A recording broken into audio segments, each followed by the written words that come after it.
സ്നേഹധനകൾ പ്രിയുള്ളവരെ, എൻ്റെ കഥയുടെ ഒരു പുതിയ എപ്പിസോഡിലേക്ക് എല്ലാ മാന്യപ്രേക്ഷകരെയും സ്വാഗതം ചെയ്യുകയാണ്. അനുഗ്രഹിക്കപ്പെട്ട ഒരു ദിവസം, നല്ലൊരു ജീവിതാനുഭവം നമ്മൾ കേൾക്കാൻ പോവുകയാണ്. നമ്മുടെ നടുവിലേക്ക് കർത്താവിൻ്റെ ദാസനും കുടുംബമായിട്ട് അവർ കടന്നു വന്നിട്ടുണ്ട്. ഇന്നത്തെ നമ്മുടെ ഈ ശുശ്രൂഷ ഒരു വലിയ ആത്മീയ അനുഗ്രഹത്തിന് കാരണമായി തീരും. ഒന്നിച്ച് നമുക്ക് പ്രാർത്ഥിക്കാം. പരിശുദ്ധാത്മാവ് നമ്മെ ഏവരെയും സഹായിപ്പാനിടയായി തീരട്ടെ. ചേർന്ന് പ്രാർത്ഥിക്കുന്നത്തെ ശുശ്രൂഷയുടെ അനുഗ്രഹത്തിന് വേണ്ടി നമുക്ക് ചേർന്ന് പ്രാർത്ഥിക്കാം. പരിശുദ്ധ പിതാവേ, അനുഗ്രഹീതമാകുന്ന നല്ല ഈ സമയത്തിനായി സ്തോത്രം കർത്താവേ. നിന്റെ സന്നിധിയിൽ ഞങ്ങൾക്ക് ഒന്നിച്ച് കടന്നു വരുവാൻ പിന്നെ ഒരു പ്രാവശ്യത്തോടെ അവിടെ നൽകിയ സാവകാശത്തിനായി സ്തോത്രം. ഞങ്ങളുടെ നടുവിലേക്ക് അയച്ചിരിക്കുന്ന അവിടുത്തെ ദാസനായ ദാസിക ഞങ്ങൾ അങ്ങനെ സ്തുതിക്കുന്നു. അവരുടെ ജീവിതാനുഭവങ്ങൾ ഞങ്ങൾക്ക് വലിയ ആത്മീയ ബലത്തിന് കാരണമായി തീരണം. മുറ്റുമായി സമർപ്പിക്കുന്നു കർത്താവേ. വൻകാര്യങ്ങളെ നീ ചെയ്യാൻ പോകുന്നത് കൊണ്ട് സ്തോത്രം. പ്രാർത്ഥിച്ചാരംഭിക്കുന്ന ഈ സമയം മുതൽ ആശ്വാദ പ്രാർത്ഥന വരെ പ്രത്യേക കൃപയുണ്ടാകണം. സിസ്റ്റർ നെറ്റ്വർക്ക് എല്ലാ കരങ്ങളിലേക്ക് ഏൽപ്പിക്കുന്നു.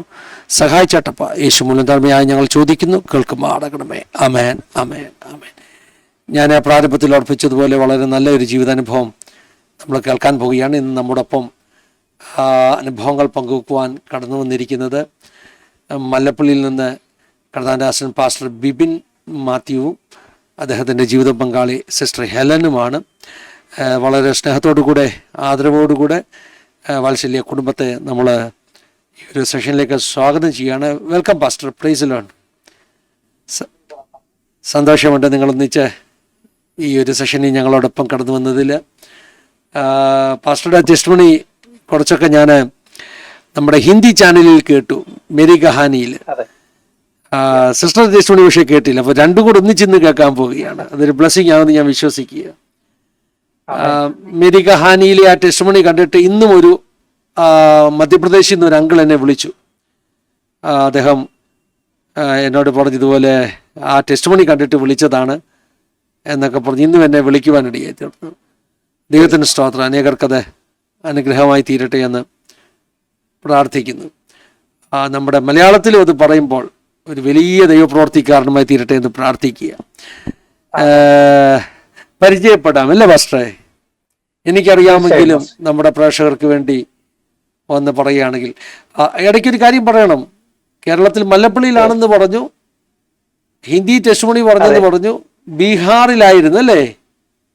അതെ, ബീഹാറിലായിരുന്നു. പക്ഷെ കേരളത്തിലും പ്രവർത്തിക്കുന്നത് ഹിന്ദി ചർച്ച, ഹിന്ദിക്കാരുടെ ഇടയിൽ. കേരളത്തിലാന്ന് പറഞ്ഞാലും ഹിന്ദിയാ. അതെ, ഹിന്ദി തന്നെയാ. അതൊക്കെ ഒരു വ്യത്യസ്തതയുള്ള അനുഭവം അല്ലേ? അപ്പൊ ഈ സാക്ഷ്യം നമുക്ക് കേൾക്കണം. അതിഥി തൊഴിലാളികളുടെ ഇടയിൽ മല്ലപ്പള്ളിക്കടുത്ത് പായിപ്പാട് ദാസൻ, അതുപോലെ തന്നെ നമുക്ക് നേരത്തെ തന്നെ സാക്ഷ്യം പറഞ്ഞിട്ടുള്ള സജി പാസ്റ്റർ, മിനി സിസ്റ്റർ, ഇവരൊക്കെയുള്ള ഒന്നിച്ചുള്ള ഒരു മിനിസ്ട്രിയാണ്. അനുഭവങ്ങൾ കേൾക്കാൻ പോവുകയാണ്. അപ്പോൾ ഇത്രയും കാര്യങ്ങൾ ഞാൻ പരിചയപ്പെടുത്തിയെങ്കിലും നിങ്ങൾ രണ്ടുപേരും, നിങ്ങൾ ജനിച്ചു വളർന്ന സ്ഥലം, നിങ്ങളുടെ കുടുംബ പശ്ചാത്തലം, ഇങ്ങനെയുള്ള ചെറിയ ചെറിയ കാര്യങ്ങൾ പറഞ്ഞൊന്ന് പരിചയപ്പെടുത്തുകയാണെങ്കിൽ വളരെ സന്തോഷമാണ്. തീർച്ചയായും പാസ്റ്റർ, തീർച്ചയായും. ദൈവത്തിന്റെ അതിപരിശുദ്ധനാമത്തിന് മഹത്വം ഉണ്ടാകട്ടെ. അനുഗ്രഹിക്കപ്പെട്ട ഈ സമയം വിശേഷാൽ ആസാദി ടിവിയുടെ പ്ലാറ്റ്ഫോമിലൂടെ നിങ്ങളെ അഭിസംബോധന ചെയ്യുവാൻ കർത്താവ് നൽകിയിരിക്കുന്ന നല്ല അവസരത്തെ ഓർത്ത് ഞാൻ ദൈവത്തെ അധികമായി സ്തുതിക്കുന്നു, സ്തോത്രം ചെയ്യുന്നു. കർത്താവിന്റെ ദാസൻ ഹിന്ദി പാസ്റ്റർക്കായി സ്തോത്രം. കഴിഞ്ഞ ദിവസം ഹിന്ദി TV ചാനലിലൂടെ ആസാദി ഇതേ പ്ലാറ്റ്ഫോമിലൂടെ കർത്താവിന്റെ ഞങ്ങൾക്ക് നൽകിയിരിക്കുന്ന സാക്ഷ്യത്തെ കുറിച്ച് പറയുവാൻ കർത്താവ് ഞങ്ങളെ സഹായിച്ചു. വീണ്ടും ഒരിക്കൽ കൂടെ മലയാളം ചാനലിലൂടെ കടന്നു വരാൻ സർവ്വ ദൈവം ഒരിക്കൽ നല്ല അവസരത്തെ ഞാൻ ദൈവത്തെ സ്തുതിക്കുന്നു, വാഴ്ത്തുന്നു. എന്റെ പേര് ബിബിൻ മാത്യു എന്നാണ്. Price the Lord. കേരളത്തിലെ പത്തനംതിട്ട ജില്ലയിൽ മല്ലപ്പള്ളി എന്ന് പറയുന്ന സ്ഥലത്താണ് ഞങ്ങൾ ഇപ്പോൾ ആയിരിക്കുന്നത്. ഇതെന്റെ വൈഫ് ഹെലൻ രാജ്. കൊല്ലം ശൂരനാട് എന്ന സ്ഥലത്താണ് പ്രിയ സഹോദരിയുടെ ഭവനം. സ്തോത്രം. ഞാൻ ആക്ച്വലി ജനനം കൊണ്ട് ആസാമിലാണ് ശരിക്കും ഞാൻ ജനിച്ചത്. എന്റെ മാതാപിതാക്കൾ രണ്ടുപേരും ടീച്ചേഴ്സ് ആയിരുന്നു. ആയതിനാൽ അവര് നോർത്ത് ഇന്ത്യയിൽ വർക്ക് ചെയ്തത് കൊണ്ട് എന്റെ ജനനം അവിടെ ആസാമിലായിരുന്നു. അതിനുശേഷം മണിപ്പൂർ എന്നൊരു സ്ഥലത്ത് പപ്പയും മമ്മിയും അവിടെ ഷിഫ്റ്റ് ആയതുകൊണ്ട് അവിടെയും ഒരു കുറെ വർഷങ്ങൾ വീണ്ടും എന്റെ ബേസിക് സ്കൂളിങ്സ് ഒക്കെ അവിടെ തന്നെ ആയിരുന്നു. പിന്നീട് അതിനുശേഷം ആന്ധ്രാപ്രദേശിലേക്ക് പപ്പയും മമ്മിയും വീണ്ടും വന്നു. അങ്ങനെ ഏറെക്കുറെ ഒരു 96 വരെയുള്ള സമയത്ത് ആന്ധ്രാപ്രദേശിന്റെ പല സ്ഥലങ്ങളിലായിട്ട് അവർ സ്കൂൾ നടത്തുകയായിരുന്നു. അപ്പൊ അതുമായി ബന്ധപ്പെട്ട് അവിടെയായിരുന്നു. പിന്നീട് കേരളത്തിൽ വന്നത് 97-ലാണ്. ഈ 97 മുതലുള്ള സെഷൻസിൽ കേരളത്തിൽ കടന്നു വരുവാനും എന്റെ മറ്റുള്ള ഉപരി പഠനങ്ങളെല്ലാം കേരളത്തിലായിരുന്നു. ഇങ്ങനെ ഈ കേരളത്തിൽ നിൽക്കുന്ന സമയത്താണ് കർത്താവിനെ യഥാർത്ഥമായിട്ട് അറിയാൻ ഇടയായത്. എന്റെ മമ്മി ഒരു കാത്തലിക് ബാക്ക്ഗ്രൗണ്ടിലും പപ്പ ഒരു CSI ബാക്ക്ഗ്രൗണ്ടിലുമാണ്. പക്ഷെ അവര് ആ ദൈവത്തെ അറിയുവാനും ആ അറിഞ്ഞ സത്യത്തിൽ മുറുകെ പിടിക്കുവാനും ഞങ്ങളെയും ആ പറയുന്ന സത്യത്തിലൂടെ നയിക്കുവാനും കർത്താവ് അവർക്കൊരു സാവകാശം ഒരുക്കി.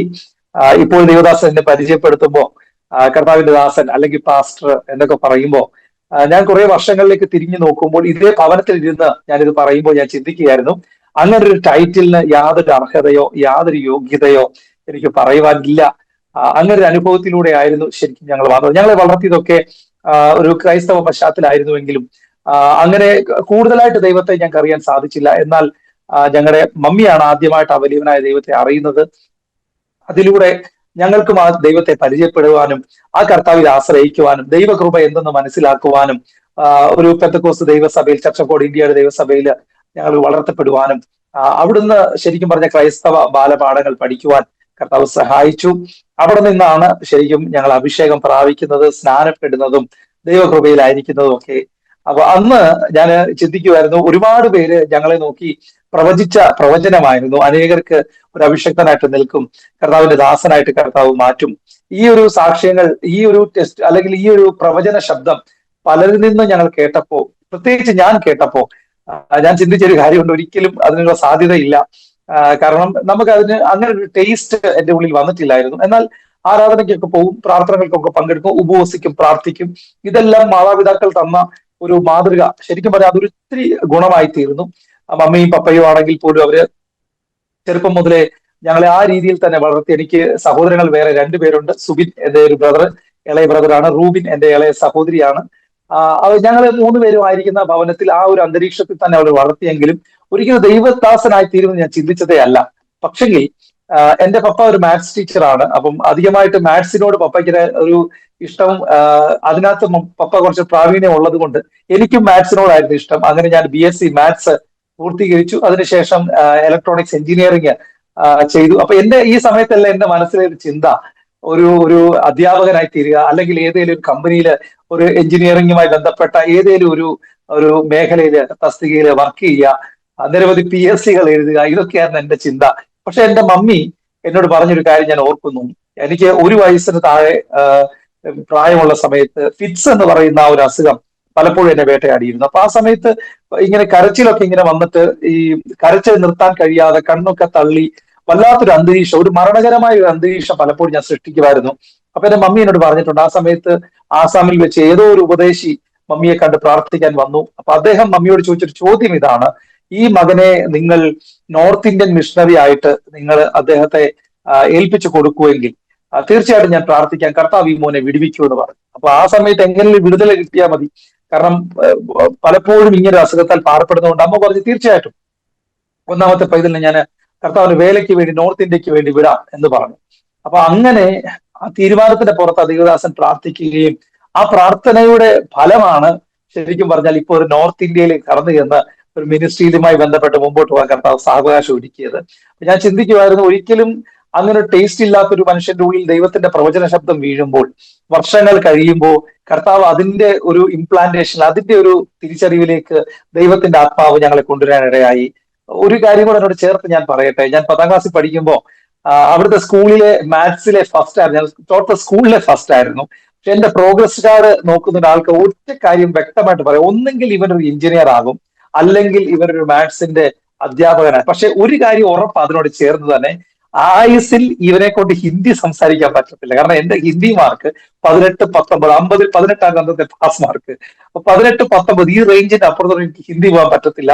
കുറെ നാൾ ഞാനൊരു ട്യൂഷൻ അധ്യാപകനായിട്ട് ഈ സ്കൂളിലൊക്കെ അടുത്ത സമീപകാലത്തൊക്കെ പഠിപ്പിക്കുമ്പോൾ എപ്പോഴും ഈ ഹിന്ദിയുടെ ട്യൂഷനൊക്കെ വരുമ്പോൾ ഞാൻ എന്റെ പപ്പയെ പറഞ്ഞു വിട്ടു. അത് 1ാം ക്ലാസ്സിൽ പഠിക്കുന്ന പയ്യനാണെങ്കിൽ അവന് നാളെ ഹിന്ദിയുടെ എക്സാം ആണെന്ന് പേരൻസ് ചിലപ്പോൾ പറഞ്ഞു, നാളെ ഹിന്ദിയാണ് എക്സാം. ഞാൻ പപ്പയെ പറഞ്ഞു വിടും, പപ്പയുടെ ട്യൂഷന് ഞാൻ പോകും. അങ്ങനെ അങ്ങോട്ടും ഇങ്ങോട്ടും ഷിഫ്റ്റ് ചെയ്യണം. ഹിന്ദി ഒരിക്കലും നമുക്ക് നടക്കത്തില്ല. കാരണം ഒരു ഒരു ഒരു മാങ്ങയുടെ ചോട്ടിൽ സേബ് എന്ന് എഴുതിയാൽ ഞാൻ പിള്ളേരെ പഠിപ്പിച്ചിരിക്കും, മാങ്ങ എന്ന് പറഞ്ഞാൽ സേബാന്ന് ഞാൻ പഠിപ്പിച്ചിരിക്കും. കാരണം എനിക്ക് അത്രയ്ക്കുള്ള അറിവായിരുന്നു, അത്രയ്ക്കേ എനിക്ക് ഹിന്ദിയുമായിട്ടൊരു ബന്ധം ഉണ്ടായിരുന്നുള്ളൂ എന്നുള്ളതാണ് സത്യം. അപ്പൊ ഞാൻ ചിന്തിക്കുന്നു, അങ്ങനെ കുറെ ദൂതുകൾ ഞാൻ കേട്ടു, പക്ഷെ അതുമായിട്ട് യാതൊരു ക്വാളിറ്റീസോ ക്വാളിഫിക്കേഷൻസോ ഒരു നോർത്ത് ഇന്ത്യൻ മിഷണറി ആകാനുള്ള യാതൊരു യോഗ്യതയും എന്നിൽ ഞാനും കണ്ടില്ല, എന്റെ വീട്ടുകാരും കണ്ടില്ല. എന്നാൽ മമ്മി പറയും എത്ര നീ പഠിക്കാമോ അത്രത്തോളം പഠിച്ചോണം, കാരണം ഇതെല്ലാം കഴിഞ്ഞിട്ട് ഈ കറുത്ത ബൈൻഡിട്ട പുസ്തകം കൊണ്ട് നിനക്ക് ദൈവമക്കളുടെ നടുവിൽ നിൽക്കാനാണ് നിന്നെ ദൈവം വിളിച്ചിരിക്കുന്നത് പറയും. അപ്പൊ ഈ ഒരു തീരുമാനത്തോടു കൂടെ ആയിരുന്നു എന്റെ മുമ്പോട്ടുള്ള പോക്ക്. മുമ്പോട്ട് ഞാൻ ഓരോ പ്രാവശ്യവും പ്രാർത്ഥിക്കുമ്പോൾ എന്റെ മനസ്സിൽ ഇത് കിടപ്പുണ്ട്. അങ്ങനെ ഞാൻ ആദ്യമായിട്ട് 2010 ഡൽഹിയിലേക്ക് യാത്രയാകുന്നത് ഒരു ജോലിയുമായി ബന്ധപ്പെട്ട്. പിന്നെ അവിടെ നിന്ന് ഗുജറാത്തില് ഒരു 2 വർഷത്തോളം ഞാൻ ഒരു സ്കൂളിൽ അധ്യാപകനായിട്ട് സേവനം അനുഷ്ഠിച്ചു. അങ്ങനെ ഞാൻ തിരിച്ച് നാട്ടിൽ ഒരു അവധിക്ക് വന്നപ്പോഴാണ് ഇവിടെ കൊട്ടാരക്കരയില് ഒരു സ്ഥലത്ത് അവിടെ ടിനു ജോർജ് പാസ്റ്ററിന്റെ ചർച്ചില് ഒരു മീറ്റിംഗ് ഞാൻ പങ്കെടുത്തതും വീണ്ടും അതിനുശേഷം അവിടുത്തെ കുറെ ടെസ്റ്റിമണീസ് ഒക്കെ ആയിട്ട് എനിക്ക് ഭയങ്കര ബലമേകി. ഞാൻ പിന്നെ അവിടെ ഗുജറാത്തിലേക്കുള്ള അടുത്ത ദിവസം പോകേണ്ട ടിക്കറ്റ് പോലും ഞാൻ കീറിക്കളഞ്ഞിട്ട് അവിടെ ആ ചർച്ച് അറ്റൻഡ് ചെയ്യാൻ വേണ്ടി തീരുമാനിച്ചു. ദൈവം സഹായിച്ച് അവിടുത്തെ എക്യുപ്മെന്റ് ട്രെയിനിങ് എന്ന് പറയുന്ന ഒരു കോഴ്സ് ഞാൻ ചെയ്തപ്പോൾ 15 ദിവസം നീണ്ട കോഴ്സാണ്. 15ാമത്തെ ദിവസം പാസ്റ്റർ ടിനു ജോർജും അവരുടെ അന്നത്തെ ലീഡേഴ്സും ഒക്കെയും അവിടുത്തെ പ്രയർ ടവറിലേക്ക് എന്നെ സജസ്റ്റ് ചെയ്തു. അങ്ങനെ എനിക്കൊരു ഓപ്പർച്യൂണിറ്റി കിട്ടി.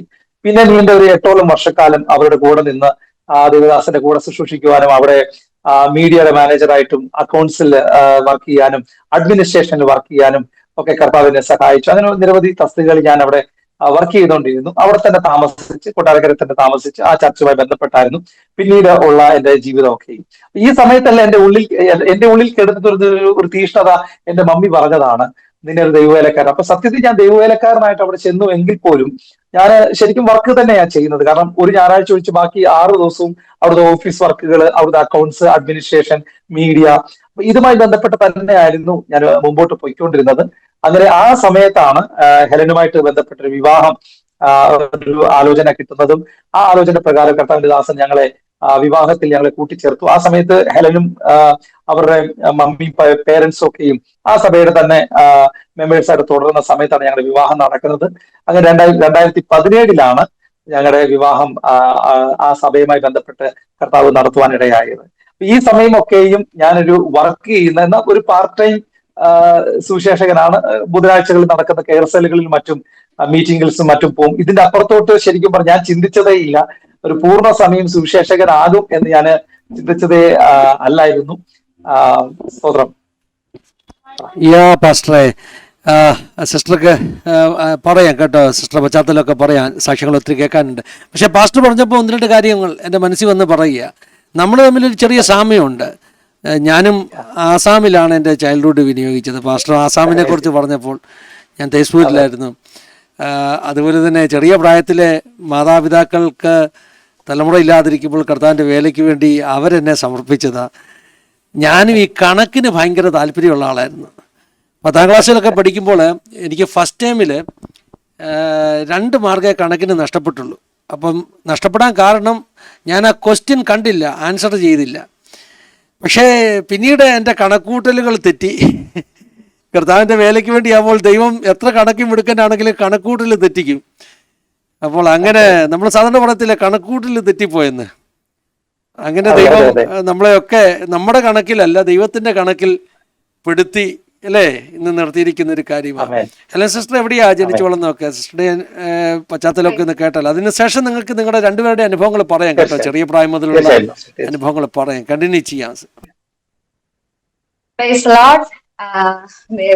നാം മഹത്വപ്പെടുമാറാകട്ടെ. എനിക്കും ഇതുപോലെ യാസതി ടിവിയിലെ ഒരു സാക്ഷിയായി വരുവാൻ കർത്താവിന് ഇടയാക്കിയ കൃപകൾക്ക് ഞാൻ ദൈവത്തിന് നന്ദി പറയുക. കാരണം ഞാൻ പ്രത്യേകിച്ച് ഇതും ഒരു സാക്ഷ്യമാണ്. യാസതി ടിവിയിൽ ഇങ്ങനെ ഒരു സാക്ഷ്യത്തിന് വേണ്ടി ഇരിക്കുന്ന തന്നെ വലിയൊരു സാക്ഷ്യമാണ്. കാരണം ഞാൻ എപ്പോഴും സ്ഥിരം പ്രേക്ഷകയാണ്. ഇതിൽ വരുന്ന എല്ലാ സാക്ഷ്യങ്ങളും ഞാൻ അതിങ്ങനെ സാക്ഷ്യം ഓണാക്കി വെച്ചിട്ടാണ് വീട്ടു ജോലികളൊക്കെ ചെയ്യുമ്പോൾ അതിങ്ങനെ ഓണാക്കി അവിടെ ഇവിടെ ആയിട്ട് ഇങ്ങനെ വെച്ചേക്കും. അങ്ങനെയാണ് കാര്യങ്ങൾ ഞാൻ ചെയ്തുകൊണ്ടിരിക്കുന്നത്. ആ ഇടയ്ക്കൊക്കെ ഞാൻ ആലോചിച്ചിട്ടുണ്ട്, എന്റെ ജീവിതത്തിൽ ഒരു സാക്ഷ്യത്തിന് ഒരു അവസരം കിട്ടിയാൽ ഞാൻ എന്ത് പറയും എന്നൊക്കെ ഞാൻ എന്റെ മനസ്സുകൊണ്ട് ചിന്തിച്ചിട്ടുണ്ട്. അതുകൊണ്ട് തന്നെ ഭയങ്കര എക്സൈറ്റ്മെന്റ് ആയിരുന്നു. പാസ്റ്ററിന്റെ മെസ്സേജ് വന്നു എന്ന് ശാസ്ത്രം എന്നോട് പറഞ്ഞപ്പോൾ എനിക്കത് ഭയങ്കരമായിട്ടൊരു എനിക്ക് അതൊരു ഇതായിരുന്നു കേട്ടപ്പോഴത്തേക്കിന്. സ്തോത്രം, ദൈവം അവിടുന്ന് വലിയവ ചെയ്തു. ഹല്ലേലൂയ. എന്റെ പേര് ഹെലൻ. ഈ ചാച്ചന്റെ സാക്ഷ്യത്തിൽ നിന്ന് വളരെ എന്തായാലും ഡിഫറന്റ് ആണ് എന്റെ സാക്ഷ്യം എന്ന് പറയുന്നത്. കാരണം ഒരിക്കലും ഞാൻ ആ ഒരു ക്രിസ്ത്യൻ പശ്ചാത്തലത്തിൽ ജീവിച്ച ഒരാളല്ല. അതിന്റെ കാരണം എന്ന് വെച്ച് കഴിഞ്ഞാൽ എന്റെ അമ്മയുടെ പേര് റൈച്ചൽ എന്നാണ്, പപ്പയുടെ പേര് പുഷ്പരാജ് എന്നാണ്. എനിക്കൊരു ആങ്ങളയുണ്ട്, അലൻ രാജ്. അപ്പം ഞങ്ങളുടെ വീടെന്ന് പറയുന്നത് ശൂരനാട്, കൊല്ലം ജില്ലയിലെ ശൂരനാട് എന്ന പ്രദേശത്താണ് അമ്മയൊക്കെ അവിടെ താമസിച്ചുകൊണ്ടിരുന്നത്. പപ്പയുടെ വീടെന്ന് പറയുന്നത് ആനയിടി, അതിനടുത്ത് തന്നെയുള്ള സ്ഥലമാണ്. എന്റെ അമ്മ ഒരു സാമുദായിക സഭയില് അവര് ജീവിച്ചു വളർന്ന വ്യക്തിയായിരുന്നു. മാതാപിതാക്കൾ എന്ന് പറയുന്നത് ഒരു ദേവദാസിയായിരിക്കുന്ന അവരുടെ മകളായിട്ടാണ് അമ്മ, ആറാമത്തെ ഒരു മകളായിട്ടാണ്. അവർ 6 മക്കളാണ്, അതിൽ ഏറ്റവും ഇളയാളായിരുന്നു അമ്മ. അപ്പോ അവരവിടുന്ന് എന്റെ പപ്പയുമായിട്ട് സ്നേഹവിവാഹമായിരുന്നു അവർ കഴിച്ചത്. എന്റെ പപ്പ ഹിന്ദു ബാക്ക്ഗ്രൗണ്ടിൽ നിന്ന് വന്നൊരു വ്യക്തിയായിരുന്നു. അപ്പോൾ അമ്മയുടെ 23-ാമത്തെ വയസ്സിൽ അവരുടെ വിവാഹം കഴിയാൻ ഇടയായി തീർന്നു. അത് ആ വിവാഹത്തോടെ അമ്മയുടെ ഭവനവുമായിട്ടുള്ള ബന്ധം പൂർണ്ണമായിട്ടും വിച്ഛേദിക്കുവാൻ ഇടയായി തീർന്നു. കാരണം അവർക്ക് ആ ഒരു ഹിന്ദു ബാക്ക്ഗ്രൗണ്ടിലേക്ക് അമ്മ പോകാൻ ഒരിക്കലും വീട്ടുകാരെ താല്പര്യപ്പെട്ടില്ല. അതുകൊണ്ട് തന്നെ ആ ഒരു ബന്ധം അവിടെ നിന്ന് വിച്ഛേദിക്കപ്പെട്ടു. അതിനുശേഷമായിട്ട് അമ്മ പപ്പയുടെ വീട്ടിലേക്ക് ചെന്നു. വീട്ടിൽ ചെന്ന് കുറച്ചു നാളുകളൊക്കെ സ്വസ്ഥമായിട്ട് പോയി എങ്കിലും അവിടെയും പ്രശ്നങ്ങൾ ആരംഭിക്കാൻ തുടങ്ങി. അവർ എന്നിട്ട് അവരുടെ വീട്ടില് അടുത്തായിട്ട് തന്നെ എന്റെ പപ്പയുടെ ഒരു അമ്മാവന്റെ ഭവനത്തിലേക്ക്, അവിടെ ഒരു വസ്തുവും ഒരു വീടുമായിട്ട് ഒരു പ്രത്യേകമായി ഇട്ടിരിക്കുന്ന ഒരു സ്ഥലമാണ്, അവിടേക്ക് താമസിക്കാൻ ഇടയായി തീർന്നു. അവിടെ വെച്ചാണ് ഞാൻ ജനിക്കുന്നതൊക്കെയും, അവിടെയായിരുന്നു എന്റെ ജനനം. അവരവിടെ എങ്ങനെ താമസിച്ചുകൊണ്ടിരിക്കുന്ന സമയത്ത് അമ്മ അപ്പോഴും അമ്പലത്തിൽ അങ്ങനെ പോകാറില്ല. കാരണം അമ്മയ്ക്ക് ആ ഒരു വിശ്വാസം ഹൃദയത്തിൽ ഉണ്ടായതുകൊണ്ട് പപ്പ എങ്ങനെ നിർബന്ധിച്ചിട്ടില്ല, പോകാനൊന്നും നിർബന്ധിച്ചിട്ടില്ല. പക്ഷെ വളരെ ഹൈന്ദവരാൽ ചുറ്റപ്പെട്ടൊരു ദേശമാണ് അത്. അവിടെ ക്രിസ്ത്യൻസിനെ ഒരു ആളെ പോലും കാണാൻ പറ്റില്ല. അതുപോലെ കുടുംബക്ഷേത്രവും കാവും കുളവും ഒക്കെ ഉള്ള വീട്ടിലേക്കാണ് അമ്മ കയറി ചെന്നത്. അങ്ങനെ അവിടെ ഞാൻ എന്റെ ജനനം അവിടെ ആയിരുന്നു. അന്ന് മുതൽ, ആ ജനനം മുതല് വളരെ ഒരു മരണത്തിന്റെ ആ ഒരു സ്പിരിറ്റ് എന്നെ പിന്തുടരുന്നുണ്ടായിരുന്നു. കാരണം ആ ചെറിയത് മുതലേ പല മേഖലയിലും അവിടെ ഒരു വലിയ കുളമുണ്ട്.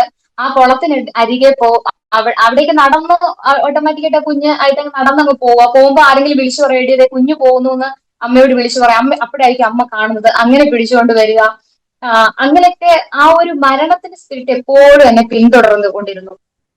പിന്നീട് ഞങ്ങൾ എന്റെ ഒരു 2 വയസ്സിന് ശേഷമായിട്ട് അവിടെ നിന്ന് മാറുവാനിടയായി. കാരണം അവിടെ നിൽക്കാൻ പറ്റാത്തൊരു സാഹചര്യത്തിലേക്ക് വീട്ടിലെ സാഹചര്യങ്ങൾ പോകാനിടയായി. കാരണം ബന്ധുക്കള് സ്വന്തുക്കളൊക്കെ പ്രശ്നങ്ങൾ പെരിയ തുടങ്ങി. കാരണം അമ്മ അവിടെ അമ്മയും പപ്പയും കൂടെ അവിടെ താമസിക്കുന്നവർക്ക് ഇഷ്ടമല്ലാത്ത ആ ഒരു അവസ്ഥയിലേക്ക് വന്നു.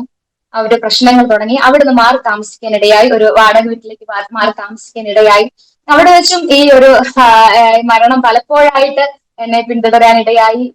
ഒരു ദിവസം ഞാനിങ്ങനെ നിൽക്കുമ്പോൾ അവിടെ ഈ വീടിന്റെ തൊട്ടടുത്ത ഒരു വീടിന്റെ ഈ ഷെയ്ഡ്, നമ്മുടെ വാർത്ത വീടിന്റെ ഷെയ്ഡിലേക്ക് ഞാൻ സ്റ്റെയർ കയറി, ആ ഷെയ്ഡിൽ കയറി കാല് താഴെത്തിയിട്ട് അവിടെ ഇങ്ങനെ ഇരിക്കുവാനിടയായി തീർന്നു.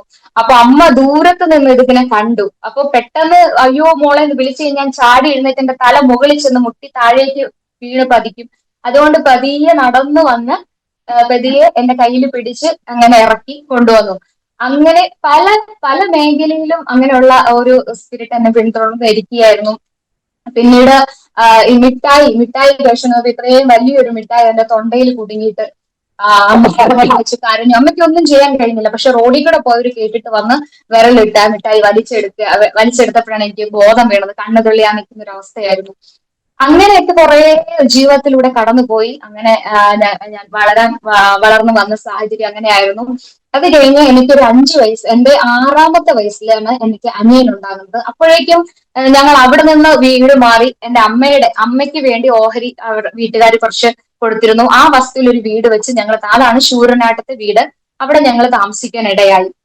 അവിടെയാണ് പിന്നീട് എന്റെ 1ാം ക്ലാസ് മുതൽ 10ാം ക്ലാസ് വരെ, 9ാം ക്ലാസ് വരെ ഞങ്ങൾ അവിടെയാണ് താമസിച്ചത്. അപ്പോൾ അനിയനുണ്ടായി, അനിയന്റെ കൂടെയുള്ള അനിയനുണ്ട്. ഞങ്ങൾ ഒരുമിച്ച് സന്തോഷമായി പോയിരിക്കുന്ന സാഹചര്യത്തില് പെരിയ എന്റെ പപ്പ മദ്യപാനം തുടങ്ങി. മദ്യപിക്കുക എന്ന് വെച്ച് കഴിഞ്ഞാൽ അത് നമുക്ക് ഒരിക്കലും ഒരു ചിന്തയിൽ പോലും വരാത്ത, ഇതിൽ ഞാൻ ഒത്തിരി സാക്ഷ്യങ്ങൾ ഞാൻ കേട്ടിട്ടുണ്ട്. ആ ഒരു ഭയങ്കരമായ ഒരു അവസ്ഥയിലൂടെയാണ് ഞങ്ങൾ പോയത്. കാരണം നമ്മൾ ചിന്തിച്ചത് മദ്യപാനി എന്നൊരു ചിന്തയിലാണ് ഇരുന്നത്. പക്ഷെ അതല്ലായിരുന്നു. അദ്ദേഹത്തിന്റെ ഉള്ളില് കൈവശം എന്ന രൂപത്തില് കള്ളിനകത്ത് കൈവശം കൊടുത്തിട്ടുണ്ടായിരുന്നു അദ്ദേഹത്തിന്. അപ്പൊ ആ മദ്യം അങ്ങോട്ട് ചെല്ലുമ്പോൾ മറ്റേ ആ ഒരു സംഭവം കൂടെ പുറത്ത് മാനിഫെസ്റ്റ് ചെയ്തിട്ട് അതാ പുറത്തു വരുന്നത്.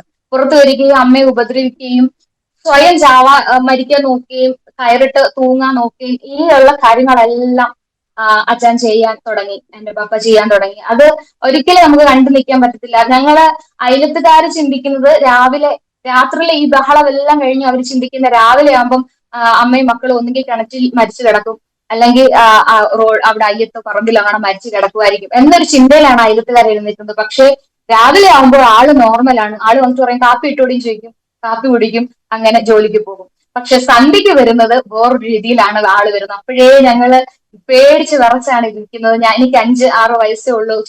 എന്റെ ആങ്ങളെ എന്ന് പറഞ്ഞ അവന്റെ പേര് ചിക്കു എന്നാണ് വീട്ടിൽ വിളിക്കുന്നത്. അവന് 1-2 വയസ്സിലൊക്കെ വളർന്നു വരുന്ന ആ ഒരു കുഞ്ഞു പ്രായത്തില് ഭയത്തോടെയാണ് ഞങ്ങളുടെ ജീവിതം കഴിച്ചു കൂട്ടിയത്. വളരെ ഭയത്തോടെ, പേടിയോടെയാണ്. കാരണം പപ്പ തൂങ്ങാൻ വേണ്ടി മരത്തിലേക്ക് കയറി പോകുമ്പോൾ ഞങ്ങൾ താഴെ നിന്ന് വിളിച്ചു കൂടി കരയും. അച്ഛാ അങ്ങനെ ചെയ്യരുതേ ചെയ്യരുതേ ഇങ്ങനെ വിളിച്ചു പറയുമ്പോൾ തിരിച്ചു വന്നിട്ട് അമ്മയ്ക്ക് നല്ല കല്ല് കൊടുക്കും. കല്ല് കൊടുത്തിട്ടാണ് ആള് പിന്നെയും കയറി പോകുന്നത്. അങ്ങനെയൊക്കെ വളരെ ദുരിതം അനുഭവിച്ച ഒരു അനുഭവത്തിലൂടെയാണ് ഞാൻ കടന്നുപോയത്. അതുപോലെ പട്ടിണി, അനേക ഭക്ഷണമില്ലാതെ. കാരണം കുറച്ച് ദിവസത്തേക്ക് അച്ഛൻ ജോലി ചെയ്യത്തുള്ളൂ. ആ ജോലി ചെയ്യുന്നതിന്റെ പകുതിയും കുടിക്കാൻ എടുക്കുന്നത് കൊണ്ട് ആള് പ്രത്യേകിച്ച് വീട്ടിലേക്ക് എല്ലാം ഒന്നും കാര്യങ്ങൾ കൊണ്ടുവരാൻ പറ്റത്തില്ല, എല്ലാം ഒന്നും തികയത്തില്ല, അപ്പുറം ഇപ്പുറം കൂട്ടിമുട്ടിക്കാൻ പറ്റത്തില്ല. ആ ഒരവസ്ഥയിൽ ഭക്ഷണമില്ലാതെ പല സമയങ്ങളിൽ സ്കൂളുകളിൽ പോകുമ്പോൾ കുഞ്ഞിലൊക്കെ നമുക്ക് കഞ്ഞി കുടിക്കാനൊക്കെ കിട്ടും. പക്ഷെ ഒരു 8ാം ക്ലാസ് ഒക്കെ കഴിഞ്ഞപ്പോഴത്തേന് അവിടെ കഞ്ഞി അങ്ങനൊന്നും ഇല്ല. അവിടെ വലിയ സീനിയർ പിള്ളേർക്ക് ചോറ് കൊണ്ടുവരണം, വീട്ടിൽ നിന്ന് കൊണ്ടുവരണം. പക്ഷെ ഞാൻ മുളക് കുഴച്ചൊക്കെ കൊണ്ടുപോകുന്നത് കൊണ്ട് ഞാൻ പറയും കറിയൊന്നുമില്ല, എനിക്ക് ചോറ് വേണ്ടാന്ന് പറഞ്ഞിട്ട് ഞാൻ അങ്ങ് പോകും. പക്ഷെ അവിടെ ചെല്ലുമ്പോ എന്റെ കൂട്ടുകാർ ഉച്ചയാകുമ്പോൾ അവർക്ക് മനസ്സിലാവും ഇവള് ഫുഡ് കൊണ്ടുവന്നിട്ടില്ല. അപ്പൊ എന്റെ കൂട്ടുകാര് അടപ്പില് അവര് കൊണ്ടുവന്ന ചോറ്റുപാത്രത്തിന്റെ അടപ്പില് പലരുടെയും കയ്യിൽ നിന്നും ഓരോ പിടി ചോറ് ഇട്ട് വരുമ്പോ എനിക്ക് കഴിക്കാനുള്ള ഒരു പിടി ചോറാവും. അത് കൊണ്ടുവന്ന് എനിക്ക് കൊണ്ടുതരും, അത് കഴിക്കും, അങ്ങനെ വീട്ടിൽ പോരും. അങ്ങനെയായിരുന്നു എന്റെ ആ ടീനേജ് ആ സമയങ്ങളൊക്കെ പോയത്. അപ്പോഴെല്ലാം കരഞ്ഞും. ആ സമയങ്ങളിൽ അമ്മ എന്നെ അമ്മ പ്രാർത്ഥിക്കാറുണ്ട് എനിക്ക് വേണ്ടി. ഞങ്ങൾ ഒരുമിച്ച് നിന്ന് പ്രാർത്ഥിക്കാറുണ്ട്. കർത്താവിനെ കുറിച്ച് എനിക്ക് പറഞ്ഞു തരാറുണ്ട്. എന്നെ VBS വിടാറുണ്ട്. പല സഭകളിലൊക്കെ VBS പോകും. അങ്ങനെയൊക്കെ എനിക്ക് ക്രിസ്തുവിനെ പറ്റി കുറച്ചൊക്കെ അറിയാം. പക്ഷെ എന്തോ പോലെ എനിക്ക് അറിയത്തുള്ളൂ. കറക്റ്റ് ആയിട്ടുള്ള ഒരു അനുഭവത്തിലേക്ക് ഞാൻ വന്നിട്ടില്ല, എനിക്ക് അറിയത്തില്ല. അങ്ങനെ ഇരിക്കെ പ്രധാന സംഭവം എന്ന് വെച്ച് കഴിഞ്ഞാൽ 8ാം ക്ലാസ്സിൽ ഞാൻ പഠിക്കുന്ന സമയത്ത് അന്ന് ഞാൻ നമ്മുടെ ഓണത്തിന്റെ ക്ലബ്ബുകളിൽ പ്രോഗ്രാം എല്ലാം ചെയ്യുമ്പം അവിടെ ചെന്നിട്ട് സിനിമാറ്റിക് ഡാൻസ്, പാട്ട്, അങ്ങനെ പ്രോഗ്രാം ലോകപരമായുള്ള എല്ലാ കാര്യങ്ങളിലും ഞാൻ വളരെ ഇതായിട്ട് നടക്കുന്ന സമയമാണ്. അങ്ങനെ നടക്കുന്ന സമയത്ത് അന്ന് പപ്പയുടെ തന്നെ ഒരു കൂട്ടുകാരൻ വന്നിട്ട് പറഞ്ഞു ഇവള് നന്നായിട്ട് ഡാൻസ് ചെയ്യുമല്ലോ, നമുക്ക് ഇവിടെ ഒരു പ്രോഗ്രാമിന് കൊണ്ടുപോകാം, റേച്ചൽ എന്ത് പറയുന്നു ചോദിച്ചു. അപ്പം നമ്മൾ ചോദിച്ചു പൈസ കുറച്ചെങ്കിലും കിട്ടുന്നെങ്കിൽ കുറച്ച് അരിയോ പച്ചക്കറി വാങ്ങിക്കാൻ പറ്റുമെങ്കിൽ ആകട്ടെ എന്നുള്ളത്. ഇതിൽ അമ്മ പറഞ്ഞു ഓക്കെ പറഞ്ഞു, സമ്മതിച്ചു. അങ്ങനെ ഞങ്ങൾ ഈ തിരുവല്ലയില് കുറ്റൂര്, എഴുമറ്റൂര് ഭാഗങ്ങളിലാണ് ഇവിടെ വന്ന് അമ്പലങ്ങളിൽ വന്ന് പ്രോഗ്രാം ചെയ്യുക. അതായിരുന്നു ആ സമയങ്ങളിൽ എന്നെ ഞാൻ ചെയ്തുകൊണ്ടിരുന്നത്. അമ്പലങ്ങളിൽ വരും, ഡാൻസ് ചെയ്യും, അഭിനയിക്കും, ആ നാടകം, അങ്ങനെ ബാലെ പോലുള്ള പ്രോഗ്രാംസ് എല്ലാം അഭിനയിക്കുക, അമ്പലങ്ങളിൽ നിന്ന് ചോറ് കഴിക്കുക, അങ്ങനെയുള്ള കാര്യങ്ങളിലൂടെയാണ് പോയിക്കൊണ്ടിരുന്നത്. എന്നാൽ കർത്താവ് ഇപ്പോൾ അത് പറയാമെങ്കിൽ കർത്താവ് ഇപ്പോൾ എന്നെ നിർത്തിയിരിക്കുന്നത് തിരുവല്ലയിലാണ്, ദൈവത്തിന്റെ വേലയുമായിട്ടാണ് നിർത്തിയിരിക്കുന്നത്. വളരെ ഒരു അത്ഭുതമായിട്ടാണ് എന്റെ കർത്താൻ. ഞാൻ എപ്പോഴും എന്റെ മിസ്സിനോട് ഞാൻ ഷെയർ ചെയ്യാറുണ്ട്. ഞാൻ ഇവിടെ ഈ സ്ഥലത്താണ് ഞാൻ വന്നിട്ടുള്ളത് ഡാൻസ് ചെയ്യാന്, അന്യദൈവങ്ങളെ സ്തുതിക്കാൻ, പാട്ടുപാടാനൊക്കെ വന്നത് ഇവിടെയാണ് എന്ന് ഞാൻ പറയാറുണ്ട്. എന്നാൽ എന്റെ കർത്താവ് വലിയവനായിരിക്കുന്ന ദൈവം എന്നെ കണ്ടു, എന്നെ തിരഞ്ഞെടുത്തു. ഒരിക്കലും എന്റെ വീട്ടുകാർ എനിക്ക് വേണ്ടി എന്നെ സമർപ്പിച്ചിട്ടില്ല. അമ്മ എന്നെ ദേവദാസിയായിട്ട് വിടാമെന്നൊന്നും സമർപ്പിച്ചിട്ടില്ല. ഇങ്ങനെ ചിന്തയിൽ പോലും വന്നിട്ടില്ല. ഞാൻ ഈ ഒരു ദൈവദാസിയായി മാറുന്ന ഒരു ചിന്തയിൽ പോലും, അവരുടെ ചിന്തകളിൽ പോലും വന്നിട്ടില്ല. എന്നാൽ വലിയവനായിരിക്കുന്ന ദൈവം ആ ചേറ്റിൽ കിടന്നിരിക്കുന്ന എന്നെ ചൂസ് ചെയ്തു, അവിടുന്ന് തിരഞ്ഞെടുത്തു, ഇത്രത്തോളം അവിടുന്ന് കൊണ്ടുവന്നു. ദൈവത്തിന് ഞാൻ നന്ദി പറയുന്നു. ആമേൻ, സ്തോത്രം.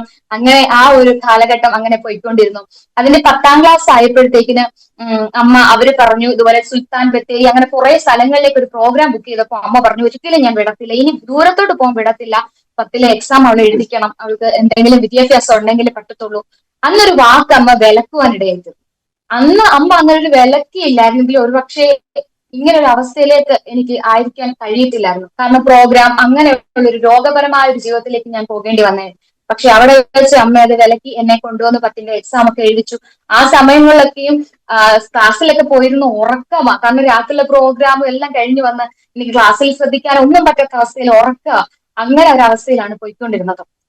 എന്നാൽ ദൈവത്തിന്റെ കൃപയാല് ഞാൻ ആ ഒരു 10ാം ക്ലാസ്സിലേക്ക് കയറുന്ന ആ സമയത്ത് ആ ഒരു പ്രോഗ്രാമും അതെല്ലാം കഴിഞ്ഞ് ഞങ്ങൾ വേണ്ടാന്ന് വെച്ചു. ആ വരുന്ന സമയത്താണ് അമ്മയോട് സുവിശേഷം പറയാൻ വേണ്ടി അമ്മയുടെ ചേട്ടത്തി ജോയ്സ് എന്നാണ് പേര്, അമ്മയുടെ ചേട്ടത്തി അതുപോലെ തന്നെ അമ്മയുടെ വേറൊരു ചേട്ടത്തിന്റെ മോള് ജൂലിയറ്റ് എന്ന് പറയും. അവരൊക്കെ പെതിയെ ഞങ്ങളുടെ വീട്ടിലേക്ക്, ഞങ്ങളുടെ വീടിന്റെ മുകളിലാണ് അവരുടെയൊക്കെ താമസിക്കുന്നത്. എങ്കിലും അവർക്ക് മിണ്ടാനോ സഹകരിക്കാനോ ഉള്ള ആ ഒരു സാഹചര്യമല്ല. പ്രത്യേകിച്ച് ഒരു കള്ളുകുടിയന്റെ വീട്ടില് എങ്ങനെ നമ്മള് പണ്ടൊക്കെ എങ്ങനെ കാണുമെന്ന് നമുക്കറിയാമല്ലോ. അതുകൊണ്ട് തന്നെ ഞങ്ങളൊന്ന് കയറി ചെന്നാൽ പോലും പേടിക്കുന്ന രീതിയിലായിരുന്നു അന്നത്തെ എല്ലാവരുടെയും ഞങ്ങളോടുള്ള പെരുമാറ്റം. കാരണം ഇവിടെ വന്ന് ഇരിക്കണ്ട, കാരണം നിങ്ങളുടെ പപ്പ വന്നു കഴിഞ്ഞാൽ പ്രശ്നമാകും, അതുകൊണ്ട് പൊക്കോ പൊക്കോ എന്ന് ഓടിച്ചു വിടുന്ന രീതിയിലുള്ള ഒരു ജീവിതമായിരുന്നു അന്ന് എന്റെ ജീവിതം എന്ന് വെച്ച് കഴിഞ്ഞാല്. അതുപോലൊരു സാഹചര്യത്തില് അങ്ങനെ ചേച്ചി വന്ന് അമ്മയോട് സുശേഷം പറയാനിടയായി. ഞാൻ ഇങ്ങനെ, ഞാൻ കുഞ്ഞമ്മേനെ വിളിക്കുന്നത്, ഞാൻ തന്നെ വിളിക്കുന്നത്, ഇങ്ങനെ നടന്നാൽ പറ്റില്ല, നമുക്ക് ദൈവത്തെ അറിയണം, അഭിഷേകം പ്രാപിക്കണം, ഇങ്ങനെ പെന്തക്കോസ്ത് അനുഭവത്തിലേക്ക് വന്നേ മതിയാവുള്ളൂ എന്നൊരു സുശേഷം പറയാൻ തുടങ്ങി. അപ്പൊ ആദ്യമൊക്കെ അമ്മ ഒത്തിരി എതിർത്തു, ഇല്ല എനിക്ക് പറ്റത്തില്ല, അതിലൊന്നും വരാൻ പറ്റില്ല, കാരണം ഒരു മനസ്സിൽ ഒത്തിരി കയ്പുകൾ ഇങ്ങനെ കിടക്കുന്നത് കൊണ്ട്, ആന്തരിക മുറിവുകൾ ഒത്തിരി ഉണ്ടായതുകൊണ്ട് അതിലേക്ക് വരുവാൻ അമ്മയ്ക്ക് മനസ്സായില്ല. പക്ഷെ ദൈവം പ്രവർത്തിച്ചു. ഞങ്ങൾ പതിയെ പതിയെ അമ്മ അതിനു വേണ്ടി സമ്മതിച്ചു. ശരി, ഞാൻ വരാം, ഒരു പ്രാർത്ഥനയ്ക്ക് വരാമെന്ന് പറഞ്ഞ് അമ്മയുടെ ചേട്ടത്തിന്റെ കൂടെ അമ്മ ഒരു പ്രാർത്ഥനയ്ക്ക് പോകാൻ ഇടയായി തീർന്നു. അപ്പോൾ മനസ്സിലായപ്പോൾ എന്തോ ഒരു ദൈവത്തിന്റെ ഒരു കരുതൽ അമ്മയ്ക്ക് മനസ്സിലാകാൻ ഇടയായി തീർന്നു. ഇതിലെന്തോ ഒരു സത്യം ഉണ്ടെന്ന് മനസ്സിലാകാൻ ഇടയായി തീർന്നു. അങ്ങനെ ദൈവത്തെ സ്വീകരിക്കുവാൻ അന്ന് അമ്മയ്ക്ക് രക്ഷപ്പെടുവാൻ കർത്താവിന് ഇടയാക്കി. അമ്മ ഭവനത്തിൽ കടന്നു വന്നതിന് ശേഷമായിട്ട് ഓരോരുത്തരായിട്ട് അമ്മയുടെ വീട്ടിൽ നിന്നും ഓരോരുത്തരായിട്ട് ഭവനത്തിലേക്ക് വരാൻ തുടങ്ങി. നമുക്കൊരു പ്രെയർ രൂപീകരിക്കാം, വീട്ടിൽ തന്നെ ഒരു പ്രെയർ വെക്കാം എന്നൊരു ചിന്തയിൽ അവിടെ ഒരു പ്രെയർ വെക്കുവാൻ ഇടയായി. ആ ഒരു പ്രാർത്ഥനയിലാണ് എന്റെ പപ്പയുടെ ശരീരത്തിൽ നിന്നും പിശാച് ഇളകുവാൻ തുടങ്ങിയത്. അപ്പോഴാണ് ഞങ്ങൾക്ക് മനസ്സിലാവുന്നത് മദ്യപാനം മാത്രമല്ലായിരുന്നു ഇദ്ദേഹത്തിന്റെ ശരീരത്തിൽ പിശാചിരിക്കുക. അത് അതുവരെ ഞങ്ങൾ പറയില്ല ഇദ്ദേഹം എന്തുകൊണ്ട് ഇത് ചെയ്യുന്നു, കാരണം വന്നിട്ട് മുടി അഴിച്ച് കെട്ടും, തന്നെത്താനെ അഭിനയിച്ച് കാണിക്കുന്നത്. ഞങ്ങൾ ചിന്തിക്കുന്നത് മദ്യപാനത്തിന്റെ കോപ്രായത്തിൽ കാണിക്കുന്നു ചിന്തിക്കുന്നത്. അപ്പൊ പറഞ്ഞു എന്റെ മുടി കണ്ടില്ലേ, നീളമുള്ള മുടിയല്ലേ, അങ്ങനെയല്ല ഇങ്ങനെ പറയാറുണ്ട് ആള്. അത് കെട്ടുന്നു, എന്നിട്ട് നമ്മുടെ KV ലൈനിൽ വലിഞ്ഞു കയറുക. KV ലൈനിൽ വലിഞ്ഞു കയറി അവിടെ ചെന്ന് കല്ലെടുത്ത് ആഞ്ഞടിക്കും, അതില് സൗണ്ട് ഉണ്ടാക്കി. അങ്ങനെയൊക്കെ ഭയങ്കരമായിട്ട് ആളൊരു ഡേഞ്ചറായിട്ട് നിൽക്കുന്ന സമയമാണ്. അങ്ങനെ പ്രാർത്ഥന നടത്തിയപ്പോ ഈ പിശാച് ഇളകാൻ തുടങ്ങി. പിശാച് ഇളകി 3 ദിവസത്തെ പ്രാർത്ഥനയ്ക്ക് ശേഷം പിശാച് പോയി എന്ന് ഞങ്ങൾ വിശ്വസിച്ചു. പക്ഷെ അത് വിട്ടുപോകാൻ തയ്യാറല്ലായിരുന്നു. വന്ന പാസ്റ്റേഴ്സിനെ എല്ലാം ഇങ്ങനെ ഗോപി ഇട്ട് കാണിച്ചു, നടക്കത്തില്ല പോകത്തില്ല എന്നുള്ള രീതിയിൽ ഗോപി ഇട്ടു. അങ്ങനെ അങ്ങോട്ടും ഇങ്ങോട്ടും എല്ലാവരും പിരിഞ്ഞുപോയി. ഞങ്ങൾ വിചാരിച്ചു അവിടെ കൊണ്ട് ജീവിതത്തിൽ ഒരു ലെവലാകും, ദൈവത്തിന് ഒരു സമാധാനം ഉണ്ടാകും എന്ന് വിചാരിച്ചു. പക്ഷേ നമ്മള് ക്യാൻസർ ഹൈഡ് ചെയ്തിരിക്കുന്നത് പോലെ അത് പുറത്തു വരുമ്പോൾ പിന്നീട് അസ്വസ്ഥതകൾ കൂടുമെന്ന് പറയുന്ന പോലെ ആയിരുന്നു. ആ പിശാചിന് മാനിഫെസ്റ്റ് ചെയ്യാൻ തുടങ്ങിയപ്പോൾ അന്ന് മുതൽ വീണ്ടും എരുതിയിലേക്ക് വീണ്ടും ജീവിതം പോയിക്കൊണ്ടിരിക്കുകയായിരുന്നു. പിന്നീട് പല വീടുകൾ അവിടുന്ന് ഞങ്ങള് വാടക വീടുകളിലൊക്കെ പല വീടുകൾ മാറി താമസിച്ചു. അവിടെ എങ്ങും ഒരു സ്വസ്ഥത ഉണ്ടാകാൻ ഇടയായില്ല. കാരണം അവിടെ ആ ഒരു പ്രശ്നങ്ങൾ, പപ്പയും മമ്മയുമായിട്ടുള്ള പ്രശ്നങ്ങൾ നടക്കുമ്പോൾ അവര് വീട്ടുകാർ പറയും ഇവിടെ പ്രശ്നമുള്ളവരെ താമസിപ്പിക്കാൻ പറ്റില്ല എന്നുള്ള രീതിയിൽ ഞങ്ങൾ പലയിടങ്ങളിലായിട്ട് മാറി തിരിഞ്ഞു, അങ്ങനെ ജീവിക്കാൻ തുടങ്ങി. അങ്ങനെ എന്റെ പപ്പയുടെ കുടുംബത്തിൽ ഞങ്ങൾ വന്ന് താമസിക്കാൻ തുടങ്ങി. അവിടെ മൊത്തം കാവാണ്, പാമ്പിനെ വെച്ച് ആരാധിക്കുന്ന വീടാണത്. അവിടെ വന്ന് താമസിക്കാൻ തുടങ്ങി. പിന്നീട് എന്നെ സംബന്ധിച്ച് പിന്നീട് അതുവരെ മരണം എന്നെ പിന്തുടർന്നു. അബദ്ധത്തിൽ ഞാൻ മരണത്തിലേക്ക് പോയിക്കൊണ്ടിരുന്നു. പക്ഷെ പിന്നീട് ഞാൻ മനഃപൂർവ്വമായി മരണത്തെ സ്വീകരിക്കാൻ തുടങ്ങി. അതായത് ആത്മഹത്യ പ്രവണതകൾ പലതും ഞാൻ ചെയ്യാൻ തുടങ്ങി. കാരണം പപ്പയും മമ്മിയും ഒരുമിച്ച് ജീവിക്കാനാണ് ഞാൻ ആഗ്രഹിച്ചത്, ഒരിക്കലും ഒരു പിരിയാൻ ആഗ്രഹിച്ചിട്ടില്ല. പക്ഷെ അവർ വീണ്ടും പിരിയണം, പോകണം, എനിക്ക് നിന്നെ വേണ്ട, നിനക്ക് എന്നെ വേണ്ട, ആ വാക്കുകൾ എന്നെ ഭയങ്കരമായിട്ട് തളർത്താനിടയായി. അതുകൊണ്ട് തന്നെ എനിക്ക് ഇപ്പോഴുള്ള പല കുഞ്ഞുങ്ങളുടെ അവസ്ഥ എനിക്ക് ഞാൻ എപ്പോഴും ചിന്തിക്കും, കർത്താവെ എന്തുകൊണ്ട് എന്നെ ആ ഒരു അവസ്ഥകളിലൂടെ നീ കടത്തിവിട്ടു. ഇപ്പോഴാണ് എനിക്ക് മനസ്സിലാക്കാൻ കഴിയുന്നത്. കാരണം നോർത്ത് ഇന്ത്യയിലൊക്കെ ചെല്ലുമ്പോൾ അനേകം ബ്രോക്കൺ ആയിരിക്കുന്ന കുഞ്ഞുങ്ങളെ എനിക്ക് കാണാൻ കഴിഞ്ഞിട്ടുണ്ട്. അവരുടെ അവസ്ഥകൾ അതുപോലെ മനസ്സിലാക്കാനായിരുന്നു അവര് പപ്പയും മമ്മിയും തമ്മിൽ പിരിഞ്ഞു നിൽക്കുന്ന കുഞ്ഞുങ്ങളുടെ അവസ്ഥ എന്താണ്, അല്ലെ അപ്പൻ മദ്യപാനി ആയിരിക്കുന്ന വീട്ടിലെ അവസ്ഥ എന്താണ്, അങ്ങനെ പലരുടെയും അവസ്ഥകൾ മനസ്സിലാക്കാൻ. കാരണം അനുഭവങ്ങളുള്ള ഒരാളുടെ അവസ്ഥകളെ പെട്ടെന്ന് മനസ്സിലാക്കാൻ കഴിയുള്ളൂ. അങ്ങനെ അവസ്ഥകൾ മനസ്സിലാക്കാനും അവർക്ക് വേണ്ടി ആത്മാർത്ഥമായിട്ട് പ്രാർത്ഥിക്കുവാനും പ്രവർത്തിക്കുവാനുമാണ് കർത്താവ് ഇത്രത്തോളം ദേശങ്ങളിലൂടെ കടത്തിവിട്ടതെന്ന് ഞാൻ പൂർണ്ണമായിട്ട് ഇപ്പോൾ വിശ്വസിക്കുകയാണ്. ആമേൻ, സ്തോത്രം. അങ്ങനെ ഞങ്ങള് അവിടെ താമസിക്കാൻ തുടങ്ങി. അതിന്റെ ഒരു ന്യൂ ഇയർ നടന്ന സമയത്ത്, അതായത് നമ്മള് ക്രിസ്ത്യൻസിനെ ന്യൂ ഇയർ എന്ന് പറയുന്നത് വളരെ പ്രധാനമുള്ള കാര്യമാണല്ലോ. ഒരു വർഷത്തിൽ നിന്ന് ഒരു വർഷത്തിലേക്ക് കയറി വളരെ അനുഗ്രഹത്തോടും പ്രാർത്ഥനയോടും കയറേണ്ട സമയമാണല്ലോ. പക്ഷെ ഞങ്ങൾക്ക് ആ ന്യൂ ഇയറിനും എങ്ങും പോകാൻ കഴിഞ്ഞില്ല. അന്ന് ഞങ്ങൾ പെന്തക്കോസ്റ്റിലായി നിൽക്കുന്ന സമയം AG ചർച്ചിലാണ് ഞങ്ങള്. സോറി, ഞാനത് പറയാൻ വിട്ടുപോയി. ഈ പ്രാർത്ഥനയ്ക്ക് ശേഷമായി ഞങ്ങൾ അടൂര് എന്ന ദേശത്തിലേക്ക് വാടകയ്ക്ക് താമസിക്കാൻ വേണ്ടി പോകാനിടയായി. അവിടെ എന്റെ പപ്പയുടെ അമ്മയും പപ്പയും താമസിക്കുന്ന സ്ഥലമായിരുന്നു അടൂര്. അപ്പൊ അവിടെ താമസിക്കാൻ ഞങ്ങൾ ഇടയായി തീർന്നു. അവിടെ ആ ഭവനവുമായി ബന്ധപ്പെട്ട് അവിടെ വെച്ച് ഞങ്ങളുടെ AG ചർച്ചിൽ, കുന്നുതറ AGയിൽ അവിടെ ചെന്ന് ഞങ്ങളെ മെമ്പർഷിപ്പ് എടുത്തു. ഞാനും അമ്മയും സഹോദരനും പപ്പയും കൂടി കൊണ്ടുവന്നു. കാരണം പപ്പ പ്രാർത്ഥനയ്ക്ക് ഇരുന്നില്ലേ. അപ്പൊ ആ ഒരു ഇതിന് പപ്പ സമ്മതിച്ചു, പള്ളിയിൽ വരാനൊക്കെ സമ്മതിച്ചു. ആൾക്ക് പള്ളിയിൽ വരണം എന്നൊക്കെയുണ്ട്. പക്ഷെ ചില സമയങ്ങളില് ആള് ആ ഒരു പൈശാചിക ബന്ധനം പുറകോട്ട് വലിക്കുക, അദ്ദേഹത്തെ ആ ഒരു മൈൻഡ് മാറ്റിക്കളയുക, അതാ സംഭവിച്ചുകൊണ്ട് പിന്നീട് ഇരുന്നത്. ഞങ്ങൾ വിചാരിച്ചു മദ്യപാനം എല്ലാം മാറി ഒരു സ്വസ്ഥതയിൽ ഇരിക്കുമ്പോൾ കാണാം ഏതെങ്കിലും ഒരു അമ്പലത്തിൽ ഉത്സവമായിരിക്കും. ആ ഉത്സവത്തിന് അന്ന് വൈകിട്ട് ആൾ കുടിച്ചിട്ടായിരിക്കും വീട്ടിൽ വരുന്നത്. അപ്പോൾ എല്ലാ പ്രതീക്ഷയും മാറിപ്പോകും. പക്ഷെ തീരുമാനങ്ങളൊക്കെ, വലിയ തീരുമാനങ്ങൾ ആൾ എടുക്കും. ഇനി കുടിക്കത്തില്ല, ഇനിയില്ല എന്നൊക്കെ. പക്ഷെ വീണ്ടും അപ്പോഴും ഞങ്ങൾ പെന്തക്കോസ്ത് സഭയുമായി ബന്ധപ്പെട്ട് പോയിക്കൊണ്ടിരിക്കുകയാണ്. അങ്ങനെ ഞങ്ങള് അടൂര് വെച്ച് 2010 എന്റെ 10ലെ എക്സാം കഴിഞ്ഞതിന് ശേഷമായി അവിടെ 2010 ഓഗസ്റ്റ് 1 എന്റെ സ്നാനം, എന്റെ അമ്മയുടെ മാത്രം സ്നാനം നടക്കാൻ ഇടയായിട്ട് വന്നു. അതിനുശേഷം ഞങ്ങളുടെ ജീവിതത്തിൽ കുറച്ചൊക്കെ സ്വസ്ഥതയുണ്ടായി. പക്ഷെ വീണ്ടും വീണ്ടും വീണ്ടും പപ്പ ആ ഒരു കുടി നിർത്തുവാൻ ഒരിക്കലും തയ്യാറല്ലായിരുന്നു. അതിന്റെ പേരിൽ അനേക പ്രശ്നങ്ങൾ വീണ്ടും വന്നുകൊണ്ടിരുന്നു. അങ്ങനെ ഞങ്ങൾ വീണ്ടും വീണ്ടും ഷൂറിനാട്ടേക്ക് കടന്നു വന്നു.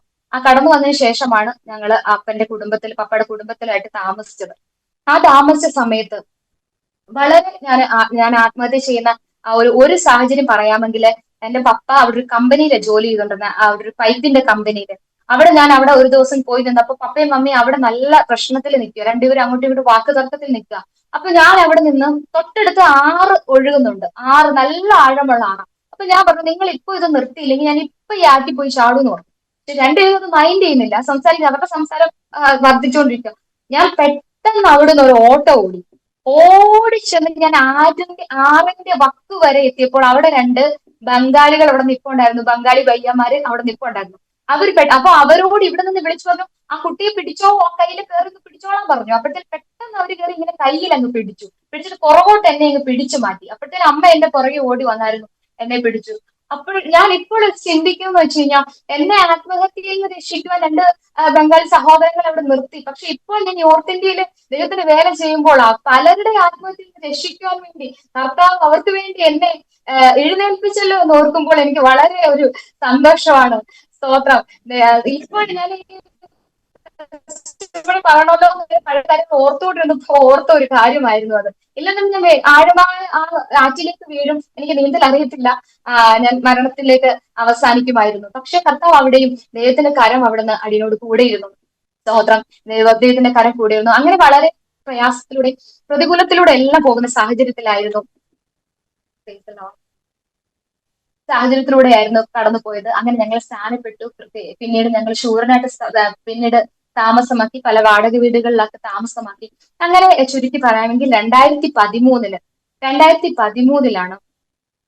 അമ്മ എൽഷദായി മിനിസ്ട്രിയിൽ അവിടെ ഒരു ഫാസ്റ്റിംഗ് പ്രയറിന്റെ ഒരു ഫ്ലെക്സ് കണ്ടിട്ട് അവിടെ അമ്മ ഒരു ഗാന്ധിയെ പോലെയാണ് അമ്മ കടന്നുപോയത്. കാരണം അതിനു മുൻപായിട്ട് അമ്മ എന്റെയും ആങ്ങളുടെയും കൈ പിടിച്ചിട്ട് റെയിൽവേ ട്രാക്കിലൂടെ നടന്നുപോയി. നമുക്ക് ഒരുമിച്ച് മരിക്കാം, എനിക്കും മരിക്കണം, കുഞ്ഞുങ്ങളും മരിക്കണം എന്നുള്ള ഇതില് റെയിൽവേ ട്രാക്കിലൂടെ നടന്നുപോയി. പക്ഷെ അവിടെയും കർത്താവിന്റെ കരം കൂടിയിരുന്നു. അവിടെ ഞങ്ങളുടെ കൂടെ ഉണ്ടായിരുന്ന ഒരു ബന്ധുവായിരിക്കുന്ന ഒരു സഹോദരൻ വന്ന് ആ റെയിൽവേ സ്റ്റേഷനിൽ ആ ഒരു ഓഫീസിൽ ചെന്ന് പറഞ്ഞു, ഇതുപോലെ ട്രെയിൻ വിടരുത്, ഇതുപോലെ ഒരു ഫാമിലി പോകുന്നുണ്ട്, കുറച്ച് പ്രശ്നമാണെന്ന് പറഞ്ഞു. അങ്ങനെ പറഞ്ഞ് ആ വരുന്ന ട്രെയിൻ നിർത്തിച്ച് അങ്ങനെയാണ് ഞങ്ങളെ അവിടെ നിന്ന് പിന്നീട് രക്ഷിക്കാൻ ഇടയെത്തുന്നത്. അതുപോലെ ജീവിതം അവസാനിപ്പിക്കാൻ പല കാര്യങ്ങളും നോക്കി. അതിനിടയ്ക്ക് ഒരു സംഭവം ഉണ്ടായെന്ന് വെച്ച് കഴിഞ്ഞാൽ, ഒരുപാട് സംഭവങ്ങളുണ്ട്, ഞാൻ പറയാൻ ഒരുപാടുണ്ട്.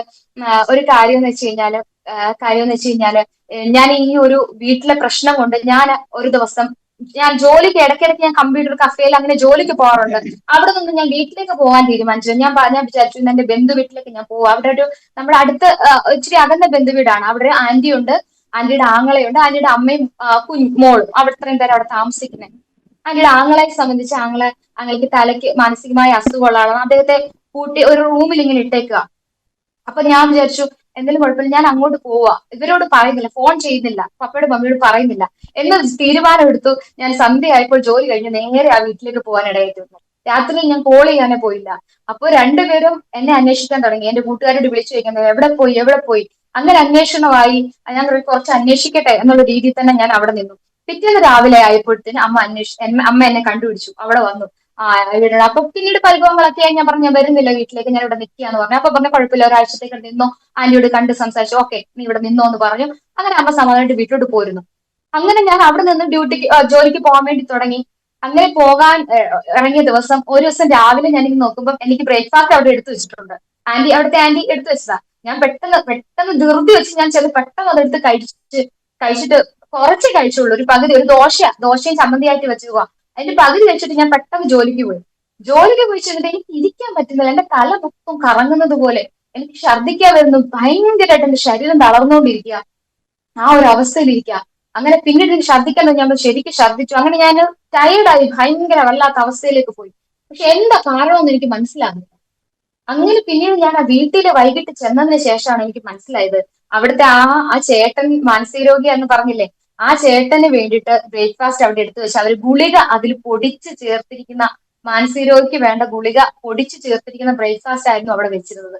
ഞാൻ പെട്ടെന്ന് ഓടി വന്നപ്പോൾ എനിക്കുള്ളതാണെന്ന് ഞാൻ കരുതി അതെടുത്താണ് ഞാൻ ഭക്ഷണം കഴിച്ചത് ഞാൻ മുഴുവനും കഴിച്ചിരുന്നത് ഒരു പക്ഷേ എനിക്ക് എന്തെങ്കിലും പ്രശ്നത്തിലേക്ക് ഞാൻ കടന്നു പോയിട്ട് വന്നേ. പക്ഷേ ദൈവം അതിനെ ഇടയാക്കിയില്ല. ഒരു ശകലം കഴിച്ചപ്പോ സമയത്തും വേണ്ട, ബാക്കി വേണ്ട എന്ന് പറഞ്ഞ് ഞാൻ അവിടെ വെച്ചിട്ട് പോകാൻ ഇടയായി തീർന്നു. അവിടെ നിന്നും കർത്താവ് എന്നെ രക്ഷിച്ചു, എത്രത്തോളം കൊണ്ടുവന്നു, സ്തോത്രം. അങ്ങനെയൊക്കെ ഒരുപാട് ജീവിത അനുഭവങ്ങളിലൂടെ പോയി. അങ്ങനെയാണ് അമ്മ എൽഷദായ് മിനിസ്ട്രിയിൽ ചെല്ലാൻ ഇടയായി തീർന്നത്. അന്ന് അവിടെ ചെന്നതിന് ശേഷം ഞാൻ പള്ളിയിൽ പോകാറുണ്ട്, അച്ഛനും പപ്പയും വരാറുണ്ട്, ഞങ്ങൾ എല്ലാവരും കുടുംബമായിട്ടാണ് പോകുന്നത്. പക്ഷെ എങ്കിലും വെറുതെ അവിടെ ഒരുപാട് ആൾക്കാർ വരുന്ന ചർച്ചയാണ്, 10,000-3000 പേര് ആ സമയത്ത് പങ്കെടുത്തുകൊണ്ടിരിക്കുന്ന സമയമാണ്. ഞാൻ പുറകിൽ അറ്റം പോയി അങ്ങനെ ഇരിക്കും. ഒരു എന്താ പറയുന്നത്, എനിക്ക് ദൈവമില്ല, ദേവനില്ല, അങ്ങനെ ഒരു അവസ്ഥയിലാണ് ഞാൻ പോയിക്കൊണ്ടിരിക്കുന്നത്. ഞാൻ പറയാം എനിക്കതൊന്നും വേണ്ട, ദൈവമില്ല, അങ്ങനെ രീതിയിൽ ഞാൻ പോയിരിക്കും, ചുമ്മാ കൈയടിക്കും. അപ്പൊ അമ്മ അടുത്തിരുന്ന് പ്രാർത്ഥിക്കുക, അല്ലെങ്കിൽ പറയും, എന്നെ പിടിച്ച് കുലുക്കും. അപ്പൊ ഞാൻ ജസ്റ്റ് ഉറങ്ങുമായിരിക്കും. അപ്പൊ അല്ലെങ്കിൽ പറയുമ്പോഴാണ് ഞാൻ ചാടി എഴുന്നേക്കുന്നത്. അങ്ങനെയൊക്കെയുള്ള രീതിയിൽ ഞാൻ അങ്ങനെ പോവാം, അങ്ങനെ ഒരു മട്ടിൽ എത്തിക്കൊണ്ടിരിക്കുന്നത്. കാരണം ജീവിതം അത്രയ്ക്ക് മടുത്തുപോയി. ആ ടീനേജ് കുഞ്ഞു പ്രായങ്ങളൊക്കെ ഭയത്തിന്റെ ആന്തരിക മുറിവുകളുടെ അവസ്ഥയിലൂടെ എല്ലാം കടന്നുപോയി, അങ്ങനെ പോയിക്കൊണ്ടിരിക്കുക. അപ്പൊ ഞാൻ ഇവർ പാടുകയും കൊയറിൽ നിൽക്കുകയും പിള്ളേർ കൊയറ് നിൽക്കുകയും ഒക്കെ ചെയ്യുന്ന ഞാൻ കണ്ടോണ്ട് നിൽക്കും. അപ്പൊ പാട്ടിനോടും എനിക്ക് പ്രോഗ്രാമിനോടൊക്കെ നല്ല താല്പര്യം ഉണ്ട്. ഞാൻ ഈ പാട്ടൊക്കെ പാടുന്ന കണ്ടിട്ട് ഞാൻ പറയും, ഒരു ദിവസം ഞാനിങ്ങനെ ചിന്തിക്കുക, വെറുതെ ചിന്തിച്ചതാ, ദൈവം ഈ കൊയറിലൊക്കെ ഇങ്ങനെ കയറാൻ പറ്റിയിരുന്നെങ്കിൽ എന്താ നമുക്ക് കുറച്ചുകൂടെ ഒക്കെ ദൈവമായിട്ട് അടുക്കാവല്ലോ എന്നൊക്കെ ഇങ്ങനെ പറയും. അവിടെ മനസ്സിലെന്ന് ചിന്തിക്കുക. അപ്പൊ ഞാൻ പിന്നെ ഇത്രയും വലിയ ചർച്ചയിൽ എവിടെ കയറാനാ ഞാൻ, ആരും എന്നെ സെലക്ട് ചെയ്യാനത്, അവൻ നമ്മുടെ ജീവിതത്തെ പശ്ചാത്തലം ഇങ്ങനെ എന്നൊക്കെ വിചാരിച്ച് ഞങ്ങൾ വീണ്ടും വീട്ടിൽ വരും. പിന്നീട് 2 ആഴ്ച കഴിഞ്ഞപ്പോൾ ചർച്ചിൽ ഒരു അനൗൺസ്മെന്റ് ഉണ്ടായി, ഇവിടെ ഓഡീഷൻ നടക്കുകയാണ്, കൊയറിലേക്ക് സെലക്ഷൻ നടക്കുന്നുണ്ട്, പാടേണ്ടവർക്ക് വന്ന് പാടാം, പേര് തരണമെന്ന് പറഞ്ഞിട്ട് ഇങ്ങനെ അനൗൺസ്മെന്റ് ആയി. പക്ഷെ ഞാൻ ഒരു താല്പര്യവും ഞാൻ കാണിച്ചില്ല. ഞാൻ പറഞ്ഞു അപ്പൊ വീട്ടിൽ ഞാനിങ്ങനെ അമ്മ വന്നിട്ട് പറഞ്ഞു, മക്കളെ നീ പോയി പാട്, നിനക്ക് പാടാൻ പറ്റും. ഞാൻ പറഞ്ഞു ഇല്ലമ്മ, ഒരിക്കലും പറ്റില്ല, നമ്മൾ ഈ സ്റ്റേജിൽ സിനിമാറ്റിക് ക്ലബുകളിൽ പോയി പാടുന്ന പോലെ പറയുന്ന പോലെ ഒന്നും അല്ലാതെ വലിയ ചർച്ചയൊക്കെ എനിക്കതൊന്നും പറ്റത്തില്ല, അത്രയും ആൾക്കാർ മുന്നിൽ പോയി നിൽക്കാനൊന്നും എന്നെ കൊണ്ട് പറ്റത്തില്ല, അതമ്മ വിട്ടേക്ക്. ഇല്ല, അമ്മ ഒത്തിരി എന്നെ നിർബന്ധിച്ചു, നീ പോയി പാടി നോക്ക്, ചിലപ്പോ കർത്താവല്ലേ ചെയ്യുന്നേ, നീ ഒന്ന് പാടി നോക്കാൻ പറഞ്ഞു. അപ്പൊ എനിക്കാണെങ്കിൽ മൈക്ക് പിടിക്കാൻ പേടി, അത് തൊണ്ട പതറുക, എല്ലാ പ്രശ്നങ്ങളും എനിക്കുണ്ട്. എങ്കിലും ഞാൻ പോയി ചെന്ന് ഒരു 3 പാട്ട് സെലക്ട് ചെയ്തു. അത് മീഡിയം, സ്ലോ, അങ്ങനെ ജഡ്ജസ് ഉണ്ട്, അവര് പാട്ട് ഞാൻ വീട്ടിൽ പോയിരുന്നു. പക്ഷെ ഒരു 2-3 ദിവസത്തിന് ശേഷം, 2-3 ആഴ്ചകൾക്ക് ശേഷം റിസൾട്ട് പറയുമ്പോൾ അതില് എന്റെ പേരുണ്ട്. ഞാൻ വളരെ അത്ഭുതപ്പെട്ടു പോയി. കർത്താവേ, ഇതെന്തു ഈ സംഭവിക്കുന്നേ, എനിക്ക് ഇങ്ങനെ ഒരു സെലക്ഷൻ കിട്ടുന്നതിന് ഒരിക്കലും പ്രതീക്ഷിച്ചതല്ല. അങ്ങനെ ഞാൻ അവിടെ കൊയർ മെമ്പറായിട്ട് കയറുവാൻ കർത്താവിടെ ഇടയാക്കി. പക്ഷെ അവന്റെ ജീവിതത്തിൽ വളരെ വലിയൊരു ടേണിംഗ് പോയിന്റ് ആയിരുന്നു എന്ന് പറയാം. കാരണം എനിക്ക് അറിയത്തില്ല, അഭിഷേകം എന്താണെന്ന് അറിയത്തില്ല, പ്രാർത്ഥന എന്താണെന്ന് അറിയത്തില്ല, സ്ലൈനായി വീഴുന്ന എന്താണെന്ന് അറിയത്തില്ല, ആ ഒരു അവസ്ഥയിലൂടെ ഞാൻ പോയിക്കൊണ്ടിരുന്നത്. പക്ഷെ അവിടെ ചെന്ന് ഞാൻ പ്രാർത്ഥിക്കാൻ തുടങ്ങി, പാടാൻ തുടങ്ങി. പിന്നീട് ആൻഡ്രസ് ബിസോണി എന്ന് പറയുന്ന ആ പാസ്റ്റർ, അദ്ദേഹത്തിന്റെ ഒരു പ്രോഗ്രാമിന് വേണ്ടിയിട്ടാണ് ഞങ്ങളെ സെലക്ട് ചെയ്തത്. അപ്പൊ ഞങ്ങൾ അവിടെ ആ പ്രോഗ്രാമിന് വേണ്ടി കൊയർ ചെയ്യാനും ഒക്കെ ഇടയായി. ഇമ്മാനുവൽ സേവ്യർ നമ്മുടെ ഇപ്പോഴത്തെ പ്രശസ്ത ശക്തമായി ഉപയോഗിക്കുന്ന ദേവദാസനാണ്. അവരെയൊക്കെ കൂടെ നിന്ന് പാടുവാനും അവരുടെ കൂടെ വർഷിപ്പിക്കാനും ഒക്കെ കർത്താവ് അവിടുന്ന് ഇടയാക്കി. അങ്ങനെ വളരെ വലിയ രീതിയിൽ ആ ഒരു കൊയറിൽ പങ്കെടുക്കാൻ കർത്താവ് അവിടുന്ന് ഇടയാക്കി. അതിനുശേഷമാണ് ശാസനമായിട്ടുള്ള വിവാഹം കഴിയുന്നത്. ഒരിക്കലും എന്റെ ജീവിതത്തിൽ നടക്കാൻ ഒരു ചാൻസും ഇല്ലാത്ത, ഒരു സാധ്യതയും ഇല്ലാത്ത വിവാഹമായിരുന്നു.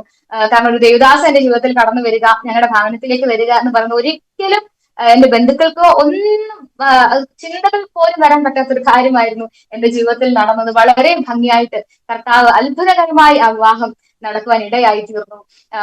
പിന്നീട് ദൈവത്തിന്റെ വേല അതൊന്നും എനിക്ക് ഒരിക്കലും ചിന്തിക്കാൻ പോലും പറ്റാത്ത അവസ്ഥയിലൂടെയാണ് ഞാൻ പോയത്. അങ്ങനെ അങ്ങനെയാണ് ഞങ്ങളുടെ വിവാഹം 2017 വിവാഹം കഴിഞ്ഞത്. സഹോദരം, ഈ ഹെലൻ ഇപ്പൊ പറഞ്ഞപ്പോ ഞാൻ ഓർക്കുകയായിരുന്നു പാസ്റ്ററെ, 2017 വിവാഹം കഴിയുന്ന സമയത്ത് അവിടുത്തെ ഒരു മീഡിയ മാനേജറായിട്ട് മാത്രമായിരുന്നു ഞാൻ വർക്ക് ചെയ്തുകൊണ്ടിരുന്നത്. വിവാഹം കഴിഞ്ഞത് 2017 ഏപ്രിൽ മാസം 13-ാം തീയതിയാണ്.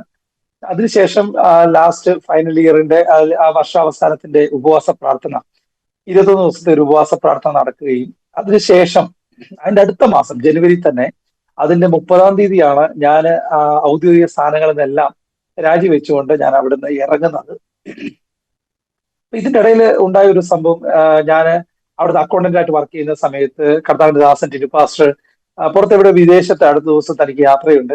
അപ്പൊ അതിന് മുമ്പായിട്ട് ഒപ്പിടിക്കേണ്ട ചില ചെക്കുകളുമായിട്ട് ഞാൻ ദേവദാസന്റെ വീട്ടിൽ ചെന്നു. പാസ്റ്റിന്റെ അടുത്ത് ഞാൻ ചിലപ്പോൾ ആസ് യൂഷ്വൽ നോർമലായിട്ട് ഞാൻ ചെന്ന് ചെക്കുകൾ ഒപ്പിടിച്ചിങ് പോരും, അതാണ് പതിവ്. അപ്പൊ ഞാൻ എഴുതി വെച്ച കുറെ ലിസ്റ്റ് ഉണ്ട്, ഇന്ന കാര്യങ്ങൾക്ക് നമ്മൾ ഈ മാസം ചെക്ക് കൊടുക്കേണ്ടതായിട്ടുണ്ട്, പാസ്റ്റിന്റെ സിഗ്നേച്ചർ ആവശ്യമാണ്. അപ്പൊ അത് വാങ്ങിക്കാൻ അത് ലിസ്റ്റ് എല്ലാം എഴുതി പാസ്റ്റിന്റെ അടുത്ത്. അപ്പൊ പാസ്റ്റ് പ്രേയറിലായിരുന്നു, പ്രേയർ റൂമിലേക്ക് എന്നെ വിളിപ്പിച്ചു. അപ്പൊ എന്നോട് പറഞ്ഞു, മോനെ കർത്താവിന്റെ ആത്മാവ് എന്നോട് ചില കാര്യങ്ങൾ സംസാരിക്കുന്നു. ഞാൻ പെട്ടെന്ന് എന്റെ ഫോണ് റെക്കോർഡിംഗ് മോഡിൽ ഓണാക്കി. അപ്പം ഞാൻ ശരിക്കും എക്സ്പെക്ട് ചെയ്തത് ഈ അപ്കമിങ് മീറ്റിംഗ്സിനെ കുറിച്ചോ ഒക്കെ ആയിരിക്കും പാസ്റ്റർ പറയുന്നത്. അപ്പം പെട്ടെന്ന് കർത്താവ് എന്നോട് പേഴ്സണലി ദൈവത്തിന്റെ ആത്മാവ് സംസാരിക്കാൻ തുടങ്ങി. നിന്നെ കർത്താവ് ബീഹാർ എന്ന് പറയുന്ന ഒരു സ്ഥലത്തേക്ക് കർത്താവ് വിടാൻ പോകുന്നു എന്നൊരു പ്രവചന ശബ്ദം എന്നെ നോക്കി പറഞ്ഞു. അപ്പം എനിക്കും ഒരു ഐഡിയ ഇല്ല, ബീഹാർ സംസ്ഥാനമാണെന്ന് പോലും പെട്ടെന്ന് എനിക്ക് കത്തിയില്ല. ഞാനിങ്ങനെ ചിന്തിച്ച് ബീഹാർ എവിടെയാണ്, കാരണം നമ്മുടെ അറിവിൽ പോലും അങ്ങനെ ആരും അവിടെ ഇല്ല, ഒരു മനുഷ്യനെ ഞങ്ങൾക്ക് അറിയത്തില്ല ബീഹാറുമായി ബന്ധപ്പെട്ട്, ഞങ്ങളുടെ ബന്ധക്കാരോ ചാർച്ചക്കാരോ ആരും തന്നെ ബീഹാറിലില്ല. അപ്പൊ ഞാനത് ആത്മാവിൽ സ്വീകരിച്ചു. അപ്പൊ പാസ്റ്ററിനോട് പറഞ്ഞ പോലെ, നിന്നിൽ നിന്ന് ഞാൻ ഒരിക്കലും ഇങ്ങനൊരു ദർശനം ഞാനിതുവരെ കണ്ടിട്ടില്ല, പക്ഷെ ഒരുപാട് പേരെ നീ സ്നാനപ്പെടുത്തുന്നു, ഒരുപാട് യൗവനക്കാരെ നേടുന്നു, ഹിന്ദിയിൽ സംസാരിക്കുന്നു, ബീഹാറിന്റെ മുഴുവൻ താക്കോല് കർത്താവ് നിന്റെ കയ്യിൽ ഏൽപ്പിക്കുന്നു, ഇങ്ങനെ കുറെ ദർശനങ്ങൾ പറഞ്ഞു. അപ്പൊ ഞാനതെല്ലാം കേട്ടതിന് ശേഷം ഞാൻ ചിന്തിക്കുമായിരുന്നു, പാസ്റ്ററെ ഇത്രയും വലിയൊരു പ്രവചന ശബ്ദം ഞാൻ അവിടെ നിന്ന് കേൾക്കുമ്പോൾ അടുത്ത മാസം സംഭവിക്കുന്നത് എന്ന് പറഞ്ഞാൽ ഞാൻ അവിടുന്ന് രാജിവെക്കണമെന്ന് എന്നോട് ആവശ്യപ്പെടുകയായിരുന്നു. തൊട്ടടുത്ത മാസത്തിൽ എന്നോട് ഇങ്ങനെ പറഞ്ഞപ്പോ ഞാൻ ചോദിച്ചു, കർത്താവ് എന്തിന്റെ ബേസിലാണ് ഞാനിപ്പോ രാജിവെക്കേണ്ടത്? ഞാൻ അവരോടും ചോദിച്ചു, പാസ്റ്റർ ഇത് ഇതിന്റെ റീസൺ എന്താണ്? അപ്പം അവരും വ്യക്തമായ ഒരു മറുപടി എനിക്ക് തന്നില്ല, ജസ്റ്റ് ഇത്രയും പറഞ്ഞല്ലോ, മീഡിയയിൽ വേറൊരു ദൈവദാസനെ കിട്ടി, അപ്പൊ തൽക്കാലം ബീം ബ്രദർ ആ സ്ഥാനത്ത് രാജി മാറണം, പിന്നെ എന്തായാലും നമ്മൾ ഉണ്ടെങ്കിൽ അറിയിക്കാം എന്ന് പറഞ്ഞു. അപ്പൊ ഞാനിപ്പോഴും ഓർക്കുന്നു, തിരുപ്പാസ്റ്റർ എന്ന് എനിക്ക് വേണ്ടി പ്രാർത്ഥിച്ചപ്പോ എന്നോട് പറഞ്ഞ മോനെ, ഇനി ഇവിടെ ഒരു തസ്തിക നിനക്ക് വേണ്ടി അവശേഷിക്കുന്നത് ഒരു പാസ്റ്ററൽ തസ്തിക മാത്രം, ബാക്കി എല്ലാ തസ്തികയിലും നീ കയറിയിട്ടുണ്ട്, നിന്നെ പോലെ ഒരാളെ ഞാൻ ഇതുവരെ കണ്ടിട്ടില്ല, കർത്താവ് അനുഗ്രഹിക്കട്ടെ, ഈ വിശ്വസ്ത നിന്നെ മാനിക്കും എന്ന് പറഞ്ഞ് എനിക്ക് അദ്ദേഹം ഒരു കാർഡ് തന്നു, ഒരു ഗ്രീറ്റിംഗ്സിന്റെ ഒരു കാർഡ് തന്നു. എന്നിട്ട് എന്നോട് പറഞ്ഞു, ഇത് പാസ്റ്റർ ബെന്നിഹിൻ എനിക്ക് പേഴ്സണലി തന്നതാണ്, നിങ്ങളുടെ സഭയിലുള്ള ഒരു വിശ്വസ്തനെ കാണുമ്പോൾ ഇത് കൊടുക്കണമെന്ന് പറഞ്ഞു. കർത്താവ് എന്നോട് ഇന്ന് രാവിലെ സംസാരിച്ചു, അത് മോന് തരണം. അത് സത്യം പറഞ്ഞാൽ എന്നെ സംബന്ധിച്ച് ഒരു വലിയ ഗിഫ്റ്റ് ആയിരുന്നു. ഞാനത് റിസീവ് ചെയ്തു, ഞാൻ ഇപ്പോഴും അതിന്റെ വീട്ടിൽ വെച്ചിട്ടുണ്ട്. അപ്പൊ അങ്ങനൊരു ദർശനമായിട്ട് പ്രാപിച്ച് ഞാൻ തിരിച്ച് മടങ്ങി എന്റെ വീട്ടിലേക്ക് പോകുമ്പോഴെല്ലാം ഞാൻ ചിന്തിച്ചു, കർത്താവ് വിവാഹം കഴിഞ്ഞ് 1ാമത്തെ വിവാഹ വാർഷികം പോലും ആയിട്ടില്ല, അതിന് 3 മാസം ബാക്കി കിടക്കുന്നേ ഉള്ളൂ. ഇപ്പൊ ജോലി ഇല്ലാത്തവനായിട്ട് ഞാൻ തിരിച്ച് വീട്ടിലേക്ക് പോകുന്നു. ആക്ച്വലി എനിക്ക് റെസിഗ്നേഷൻ അവർ പറയുന്ന ദിവസം അവർക്കറിയത്തില്ലെങ്കിൽ പോലും അതെന്റെ ബർത്ത്ഡേ ആണ്.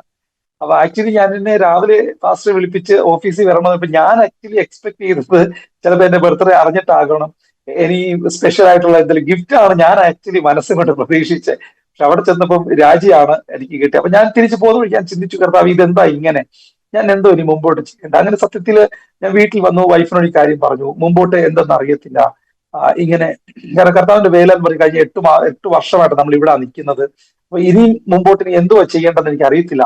അങ്ങനെ നിൽക്കുന്ന ഒരു 2-3 മാസത്തോളം ഞങ്ങൾ അവിടെ നിന്നു. ഹെലന്റെ വീട്ടിൽ തന്നെ നിന്നു. അവരുടെ വീട്ടിലെ ശൂരനാട് എന്ന സ്ഥലത്ത് ഞങ്ങൾ ആ വീട്ടിൽ തന്നെ കഴിഞ്ഞു, പ്രാർത്ഥനയുമായിട്ട് മുമ്പോട്ട് പോയി. ആ സമയത്തൊക്കെ ഒരുപാട് പേര് പേഴ്സണലി ഞങ്ങളെ വിളിച്ച് പ്രാർത്ഥിക്കുകയും ഞങ്ങളുടെ വീട്ടിൽ ഞങ്ങൾക്ക് അറിയാത്ത ദൈവദാസൻ മോൻ പോലും ഭവനത്തിൽ വന്ന് ഞങ്ങളോട് ആത്മീയമായി ദൂതുകൾ പറയും. ടെലിവിഷൻ കാണുമ്പോൾ തന്നെ ഞാൻ ഓർക്കുന്നു, ഏതോ ഒരു ദൈവദാസൻ പ്രസംഗിച്ചുകൊണ്ടിരുന്നപ്പോൾ അദ്ദേഹം ലാസ്റ്റിൽ ആൾക്കാർക്ക് വേണ്ടി പറഞ്ഞു, ഞാൻ കർത്താവേ ഇത് ശരിക്കും ദൈവാത്മാവാണെങ്കിൽ എന്റെ പേര് അദ്ദേഹത്തെ വെളിപ്പെടുത്തിക്കൂടെ? അദ്ദേഹം പലരുടെയും പേരൊക്കെ പറയുന്നുണ്ട്. എന്നിട്ട് കൂട്ടത്തിൽ അദ്ദേഹം പറഞ്ഞു, ബിബിൻ എന്ന് പറയുന്ന വ്യക്തി ഇന്ന് എന്നെ കാണുന്നുണ്ട്, ആ ബിബിനോട് പരിശുദ്ധാത്മാവ് പ്രാർത്ഥിക്കുന്നു, നീ വലിയൊരു കൊമ്പിൽ നിന്ന് വീണിരിക്കുന്നത് ദൈവഹിത പ്രകാരമാണ്. എന്നെ ഭയങ്കര അത്ഭുതപ്പെടുത്തി. കാരണം ഞാൻ എന്തുവാണ് മനസ്സിൽ ചിന്തിച്ചത്, അത് TV സ്ക്രീനിലൂടെ എന്നോ റെക്കോർഡ് ചെയ്ത പ്രീ റെക്കോർഡഡ് വീഡിയോ ആണെന്ന് നമുക്കറിയാം. പക്ഷെ ആ കറക്റ്റ് ടൈമിൽ ഞാൻ അത് കേൾക്കാനും അത് എന്നോട് തന്നെ ഉള്ള ദൈവശബ്ദമായിട്ട് ഞാൻ സ്വീകരിക്കാൻ ഇടയായി. അതിനുശേഷം ഞങ്ങൾക്ക് ഒരു ഓപ്പർച്യൂണിറ്റി കിട്ടി. ബീഹാറിൽ ഒരു സ്കൂളിൽ ഒരു അധ്യാപകനായിട്ട് പഠിപ്പിക്കാൻ ഒരു അവസരമുണ്ടെന്ന് എന്റെ ഒരു സ്നേഹിതൻ എന്നെ വിളിച്ചു പറഞ്ഞു. അങ്ങനെ ഞാൻ അത് കേട്ടപ്പോൾ വീണ്ടും പ്രാർത്ഥിച്ചപ്പോൾ അതിനകത്ത് ദൈവഹിതമുണ്ട് എന്ന് മനസ്സിലായി. അങ്ങനെ ഞങ്ങൾ ഇന്ന് വരെ പോയിട്ടില്ലാത്ത ഒരു സ്ഥലത്ത്, പ്രത്യേകിച്ച് ഹെലനെ സംബന്ധിച്ച് കേരളം വിട്ട് ആദ്യമായിട്ട് പുറത്തേക്ക് പോകുന്നത് ബീഹാറിലേക്കാണ്. അങ്ങനെ ബീഹാറിലേക്ക് ഞങ്ങൾ അവിടെ ചെന്നു. ഇവിടുന്ന് ട്രെയിൻ കയറി ഒരു രാത്രി 9:30 മണിയോടുകൂടെ ഞങ്ങൾ ശിവാൻ എന്ന് പറയുന്ന ജില്ലയിൽ, അത് ഉത്തർപ്രദേശിന്റെ ബോർഡറായിട്ട് വരും, ആ സ്ഥലത്ത് ചെന്നു. അതൊരു സെപ്റ്റംബർ മാസമാണ് 2018. അങ്ങനെ ഇമ്മാനുവൽ മിഷൻ എന്ന് പറഞ്ഞൊരു സ്കൂളിനോട് ചേർന്ന് ഒരു 3 വർഷത്തോളം അവിടുത്തെ CBSE സ്കൂളിന്റെ ടീച്ചറായിട്ട്, ക്ലാസ് 10ന്റെ മാത്സ് ടീച്ചറായിട്ട് ഞാൻ 3 വർഷം സേവനം അനുഷ്ഠിച്ചു. ഈ 3 വർഷം ഞങ്ങൾക്ക് കുഞ്ഞുങ്ങളില്ല, വിവാഹം കഴിഞ്ഞെങ്കിലും. അപ്പൊ ഞങ്ങൾ ഇങ്ങനെ പ്രാർത്ഥിച്ചുകൊണ്ടേയിരുന്നു. ഞങ്ങളോട് പലരും പറഞ്ഞു ഇന്നടുത്ത് ചികിത്സയുണ്ട്, നിങ്ങൾ അതിന് പോകണം എന്നൊക്കെ. ഞങ്ങൾ പറഞ്ഞു ഞങ്ങൾ പ്രാർത്ഥിക്കാം, കർത്താവ് ഞങ്ങളെ വിടുവിക്കും എന്ന്. അങ്ങനെ ഞങ്ങൾ വീണ്ടും പ്രാർത്ഥിച്ചുകൊണ്ടിരുന്നു. പക്ഷെ 2020 ആ സമയത്ത് ഫെബ്രുവരി മാസത്തിലാണ് ഞങ്ങൾക്കത് കുഞ്ഞ് കൺസീവ്ഡ് ആയതും അങ്ങനെ ദൈവം ഹെലനെ ബ്ലസ് ചെയ്തതും. അങ്ങനെ ഞങ്ങൾ ആ വലിയ സന്തോഷത്തിലിരിക്കുന്ന അതേ മാസത്തിൽ മാർച്ച് മാസം ആകുമ്പോഴാണ് ഈ കൊറോണ എന്ന് പറയുന്ന മഹാവ്യാധി ലോകം മൊത്തം പടർന്ന് പന്തലിക്കുകയും അത് പ്രത്യേകിച്ച് ബീഹാർ എന്ന സ്ഥലത്തെ ഭയങ്കരമായിട്ട് അത് ബുദ്ധിമുട്ടിക്ക്. 21 ഡേയ്സിന്റെ ഫുൾ ലോക്ക്ഡൌൺ നമ്മുടെ പ്രധാനമന്ത്രിയൊക്കെ പറയുന്ന സമയത്ത് ഞങ്ങൾ ബീഹാറിലാണ്. ഞങ്ങൾ ടോട്ടലി ലോക്ക്ഡ് ആയി പോയ ഒരു സമയം. കാരണം സാലറി ആണെങ്കിൽ പോലും എല്ലാവരുടെയും, ലോകത്തുള്ള എല്ലാ ആൾക്കാരുടെ സാലറി കുറച്ചൊരു സമയം. ഞങ്ങളെ സംബന്ധിച്ച് ഏറ്റവും അനുഗ്രഹിക്കപ്പെട്ട ഒരു സമയം. പക്ഷേ ഹെലനെയും കൊണ്ട് ഹോസ്പിറ്റലിൽ കൊണ്ടുപോകാൻ പോലും നമുക്ക് പറ്റാത്തൊരു സാഹചര്യം. ഒരു ആംബുലൻസ് വിളിച്ച് ഒരു 1 കിലോമീറ്റർ അപ്പുറത്ത് ഒരു സ്ഥലത്ത് പോയി ക്ലിനിക്കിൽ പോയി ഇവിടെ കാണിക്കുന്നതിന് 1500 രൂപ വാങ്ങിച്ച് ഞാൻ ഇന്ന് ഓർക്കുന്നു. 1 കിലോമീറ്റർക്ക് താഴെ ഉള്ളൂ. പക്ഷെ അന്നത്തെ സ്ഥിതി അതാണ്. കൂടെ ചെല്ലുന്ന ആൾക്കാർക്ക് നമ്മളെ പരിചരിക്കാനും പ്രയാസം, പകർച്ചവ്യാധികൾ, ഒന്ന് ചുമച്ചാൽ പ്രശ്നം, നമ്മൾ ഹോസ്പിറ്റലിൽ കയറിയാൽ വിഷയം, അറിയാതെ ഒന്ന് തുമ്മിയാൽ വിഷയം, അങ്ങനെ ഭയങ്കരമായി. അപ്പൊ ഞങ്ങൾ അന്ന് എപ്പോഴും സ്ഥിരമായിട്ട് ഞങ്ങൾ പ്രാർത്ഥിക്കുമായിരുന്നു, കർത്താവെ എങ്ങനെയെങ്കിലും നാട്ടിലേക്ക് ഒരു ട്രെയിൻ കർത്താവ് തരണം. എന്നും നമ്മുടെ മുഖ്യമന്ത്രിയുടെ വൈകിട്ടത്തെ പത്രസമ്മേളനം ഞങ്ങൾ ഇങ്ങനെ ആകാംക്ഷയോടെ നോക്കിയിരിക്കും. ഇന്ന് പറയും ബീഹാറിൽ നിന്ന് ഒരു ട്രെയിൻ, മറ്റെല്ലാ സ്ഥലങ്ങളിലും, പക്ഷെ ബീഹാറിൽ നിന്ന് മാത്രം ഇല്ല. ഞങ്ങളും അവിടുത്തെ കുറെ നാട്ടുകാർ, അതായത് മലയാളികളായിരിക്കുന്നവരെല്ലാം പെട്ടെന്നൊരു ഗ്രൂപ്പ് ഉണ്ടാക്കുന്നു. എല്ലാവരും അപേക്ഷകൾ കൊടുക്കുന്നു. പിണറായി സർക്കാരിനോട് ഞങ്ങൾ അപേക്ഷിക്കുന്നു, അവിടുത്തെ സർക്കാരിനോട് അപേക്ഷിക്കുന്നു, കേന്ദ്ര സർക്കാരിനോട് അപേക്ഷിക്കുന്നു, ഒരു ട്രെയിൻ വേണം, നാട്ടിൽ പോകണം. കാരണം പുള്ളിക്കാരി അന്നേരം 3 മാസം പ്രഗ്നന്റ് ആയിട്ട് നിൽക്കുന്ന സമയം. അപ്പം ആ ഒരു ഏപ്രിൽ മാസമൊക്കെ ആയപ്പം നമുക്ക് നിൽക്കാൻ പറ്റാത്ത ഒന്ന് ചൂട്, 2 ഈ കൊറോണ, 3 പുള്ളിക്കാരി ഗർഭിണിയാണ്. മൊത്തത്തിൽ നമുക്ക് ഒരു രീതി അവിടെ നിൽക്കാൻ പറ്റുന്നില്ല. പ്രത്യേകിച്ച് അറിയാം ഫസ്റ്റ് പ്രഗ്നൻസി ആണ്. അപ്പം അതിൻ്റെതായ സിക്നസ് പുള്ളിക്കാരിക്ക് ഉണ്ട്. അപ്പൊ ഈ ഇഷ്ടപ്പെടുന്ന ആഹാരം നമുക്ക് മേടിച്ചു കൊടുക്കാൻ പറ്റത്തില്ല. കാരണം ചന്തകളില്ല, കടകളില്ല, നമ്മൾ വിചാരിക്കുന്ന കാര്യങ്ങളൊന്നും കൊടുക്കാൻ പറ്റാത്ത ഒരു വല്ലാത്തൊരു അന്തരീക്ഷത്തിൽ ഞങ്ങൾ അങ്ങനെ കഴിയുമ്പോൾ ഞങ്ങൾ അങ്ങനെ കേൾക്കുകയാണ് പൂർണിയ എന്ന് പറയുന്ന ജില്ലയിൽ നിന്നും ഒരു ട്രെയിൻ കേരളത്തിലേക്ക് പുറപ്പെടുന്നു. അങ്ങനെ പൂർണിയയില് ജോസ് ദാനിയൽ പറഞ്ഞൊരു ഒരാള്, അത് ഒരു ദേവദാസൻ, പിന്നീടാണ് ഞാൻ ദേവദാസനാണെന്ന് മനസ്സിലാക്കുന്നത്, അദ്ദേഹത്തിലൂടാണ് ഈ വിവരങ്ങൾ ഞങ്ങൾക്ക് ഗ്രൂപ്പിൽ വഴി കിട്ടിയതൊക്കെ. അപ്പൊ ഞങ്ങൾ അങ്ങനെ തിരിച്ച് നാട്ടിലേക്ക് പോകാൻ തീരുമാനിച്ചു. പക്ഷെ ആ നാട്ടിലേക്ക് പോകുമ്പോഴും ഞങ്ങളുടെ കയ്യിൽ ഒന്നുമില്ല. ഭയങ്കര ടെൻഷനാണ്. വണ്ടിക്കൂലിക്ക് പോലും തികയത്തില്ല. കാരണം ആളൊരാൾക്ക് 3500 രൂപ അവര് ട്രെയിൻ ഫെയർ ആവശ്യപ്പെടുന്നു. നിശ്ചിത ആൾക്കാരെ കൊണ്ട് മാത്രമാണ് പോകുന്ന ട്രെയിൻ. അപ്പൊ ഞങ്ങൾ പട്ന എന്നുള്ള സ്ഥലത്തേക്ക് ഒരാളുടെ ഇന്ന് കുറെ പൈസയൊക്കെ കടം വാങ്ങിച്ചുകൊണ്ട് ഞങ്ങൾ പോവാണ്. അങ്ങനെ പട്നയിൽ എത്തിയപ്പോഴാണ് ഞങ്ങൾ ആദ്യത്തെ ഒരു ഇത് കേൾക്കുന്നത്, നാട്ടിലേക്ക് ഇന്ന് പുറപ്പെടുന്ന ട്രെയിൻ ഫ്രീ ആണ്. ആ ട്രെയിന് ഫ്രീ ഓഫ് കോസ്റ്റ് പോകും. അതിന്റെ തൊട്ട് തലേ ദിവസം ഒരു ട്രെയിനിൽ കുറെ ആൾക്കാർ യാത്ര ചെയ്ത് അവർ മരിച്ചുപോയ ഒരു സംഭവം ഉണ്ടായതുകൊണ്ട് സുപ്രീം കോർട്ട് അന്ന് രാത്രി ഒരു പുതിയ തീരുമാനത്തിൽ വന്നു. ഇന്ന് പുറപ്പെടുന്ന ട്രെയിനിന് ഫ്രീ ഓഫ് കോസ്റ്റ് അവർക്ക് പോകണം, അവർക്കുള്ള ഭക്ഷണവും അതിനകത്ത് ഒരുക്കണം. സത്യം പറഞ്ഞ 1 രൂപ ചെലവില്ലാതെ ഞങ്ങൾ നാട്ടിലെത്തി. അങ്ങനെ ട്രിവാൻഡ്രത്ത് എത്തിക്കഴിഞ്ഞ് ഞങ്ങള് എറണാകുളത്ത് എത്തിക്കഴിഞ്ഞപ്പോഴത്തേക്ക് വീണ്ടും ബസ് മാർഗം അവരവരുടെ ജില്ലകളിലേക്ക് എത്തിക്കുകയാണ്. ബസ്സിൽ കയറിയപ്പോഴും എന്റെ തൊട്ട് അടുത്തുള്ള സാർ എന്നെ വിളിച്ചിട്ട് പറഞ്ഞു, ഞങ്ങൾ പാലക്കാടേക്കാ, ഇത്ര രൂപ 1500 രൂപ വേണം കൊടുക്കാനെന്ന് പറഞ്ഞു. അപ്പൊ ഞങ്ങൾ പിന്നെയും ചിന്തിച്ചു, ദൈവമേ മുമ്പോട്ട് എങ്ങനെയാണ്. പക്ഷെ ആ സമയത്ത് അവിടെ ഭയങ്കര ബഹളം ഉണ്ടാകുകയും പെട്ടെന്ന് ഞങ്ങൾക്ക് ഒരു അനൗൺസ്മെന്റ് കിട്ടി, ഈ ബസ്സും ഫ്രീ ആണ് പത്തനംതിട്ട ഡിസ്ട്രിക്റ്റിലേക്ക്. അങ്ങനെ ഞങ്ങൾ ഫ്രീ ഓഫ് കോസ്റ്റ് ബസ്സിന് കയറി ഞങ്ങൾ പത്തനംതിട്ടയിലെത്തി. ഇനി പത്തനംതിട്ടയിൽ വന്നതിന് ശേഷം ഞങ്ങൾക്ക് ഫ്രീ ആയിട്ട് ഒരു ആംബുലൻസ് വിട്ടു തന്നു. ആ ആംബുലൻസ് മാർഗേനയാണ് ഞങ്ങളുടെ വീടിന്റെ മുറ്റത്ത് ഞങ്ങൾക്ക് ചെന്നിറങ്ങാൻ കർത്താവ് സഹായിച്ചത്. അങ്ങനെ ഒരു സമയം ഉണ്ടായിരുന്നു. ഹെലൻ പറഞ്ഞതുപോലെ ഇവരുടെ പപ്പയെ കുറിച്ച് പറഞ്ഞു. ഒത്തിരി ക്രൈസ്തവർക്ക് എതിരായിട്ട് നിന്നൊരു മനുഷ്യൻ. പക്ഷെ അതിൽ ഒരു പടി കൂടി ഞാൻ ഇറങ്ങി നിന്ന് പറയട്ടെ, ബൈബിളുകൾ കത്തിച്ച ഒരു മനുഷ്യനാണ് അദ്ദേഹം. ഒരുപാട് ബൈബിളുകൾ കീറിക്കളഞ്ഞ, ബൈബിളിൽ ചുരുട്ടി അതിനകത്തൊരു പുക വലിച്ച ഒരു മനുഷ്യനാണ് ഹെലന്റെ പപ്പ എന്ന് പറയുന്നത്. അങ്ങനത്തെ ഒരു വിദ്വേഷം പുള്ളിക്ക് ക്രിസ്ത്യാനികളോട് പൊതുവെ, അദ്ദേഹത്തിനുള്ളിലെ ദുരാത്മ മണ്ഡലമായിരിക്കാം അത് ചെയ്യുന്നത്, പക്ഷെ അങ്ങനെ ഒരു വ്യക്തിത്വമായിരുന്നു അദ്ദേഹത്തിന് ഉണ്ടായിരുന്നത്. ഈ സമയത്താണ് ഞങ്ങൾ വീട്ടിലേക്ക് വരുന്നത്. 2020 നവംബർ മാസം 26-ാം തീയതിയാണ് ഹെലന് ഡേറ്റ് പറഞ്ഞിരുന്നത് പ്രസവത്തിന് വേണ്ടിയിട്ട്. ആ കാലഘട്ടത്തിലൂടെ ഞാനിപ്പോ ഓർക്കുമായിരുന്നു ഫസ്റ്റ് ഞങ്ങൾ കടന്നു വന്ന ആ ഒരു സമയം. കാരണം ഒന്ന്, ഞങ്ങൾ ബീഹാറിൽ നിന്നാണ് വന്നത്, അപ്പൊ കൊറോണ സമയം. അപ്പൊ ഒരു മനുഷ്യൻ നമ്മുടെ വീട്ടിൽ വരത്തില്ല. ഈ മറ്റേ ഗുളികകളും മറ്റു കാര്യങ്ങളാണ് അവർ വാതിക്കൽ ദൂരെ കൊണ്ട് പോലീസൊക്കെ കൊണ്ട് വെച്ചിട്ട് പോത്തേ ഉള്ളൂ. നമുക്ക് പുറത്തിറങ്ങാൻ പറ്റത്തില്ല, വിളിച്ചാൽ ഓട്ടോ വരത്തില്ല. ഹെലൻ പൂർണ്ണ ഗർഭിണിയായിരിക്കുന്ന ഹെലനെയും കൊണ്ട് ഞാൻ ആക്റ്റീവ സ്കൂട്ടറിലാണ് ഹോസ്പിറ്റലിൽ കൊണ്ടുപോയിക്കൊണ്ടിരിക്കുന്നത്. വെച്ചാൽ അത്രയും വയറും വെച്ചോണ്ട്. അതിന്റെ 2 ദിവസം മുമ്പ് പോലും ഒരു വാർത്ത ഞങ്ങൾ കേൾക്കാനിടയായി. സ്കൂട്ടറിൽ സഞ്ചരിച്ച ഒരു ഹസ്ബൻഡ് ആൻഡ് വൈഫ്, പുള്ളിക്കാരി ഗർഭിണിയായിരുന്നു, അവർ പോകുന്ന വഴിക്ക് വണ്ടിയിൽ നിന്ന് വീണു, ആ കുട്ടിയും മരിച്ചു, അമ്മയും മരിച്ചു എന്നുള്ള. അപ്പൊ ഇതെല്ലാം കേൾക്കുന്ന സമയത്ത് അത്രയും ഒരു പാനിക് സിറ്റുവേഷൻ നമ്മുടെ ഉള്ളിൽ വരുമ്പോഴും കർത്താവ് നമുക്ക് തുണ നിൽക്കും എന്നൊരു വിശ്വാസത്തിൽ തീരെ മെല്ലെ വണ്ടി ഓടിച്ച് അങ്ങനെ ഞങ്ങൾ അടൂർ ഹോസ്പിറ്റലൊക്കെ എത്തിയത് ഞാൻ ഓർക്കുന്നു. ഇതേ സമയത്താണ് ഹെലന്റെ പപ്പ നവംബർ മാസത്തിൽ തന്നെ അതിന്റെ 7-ാം തീയതി അദ്ദേഹം പൂർണ്ണമായിട്ട് തളർന്നുപോയി.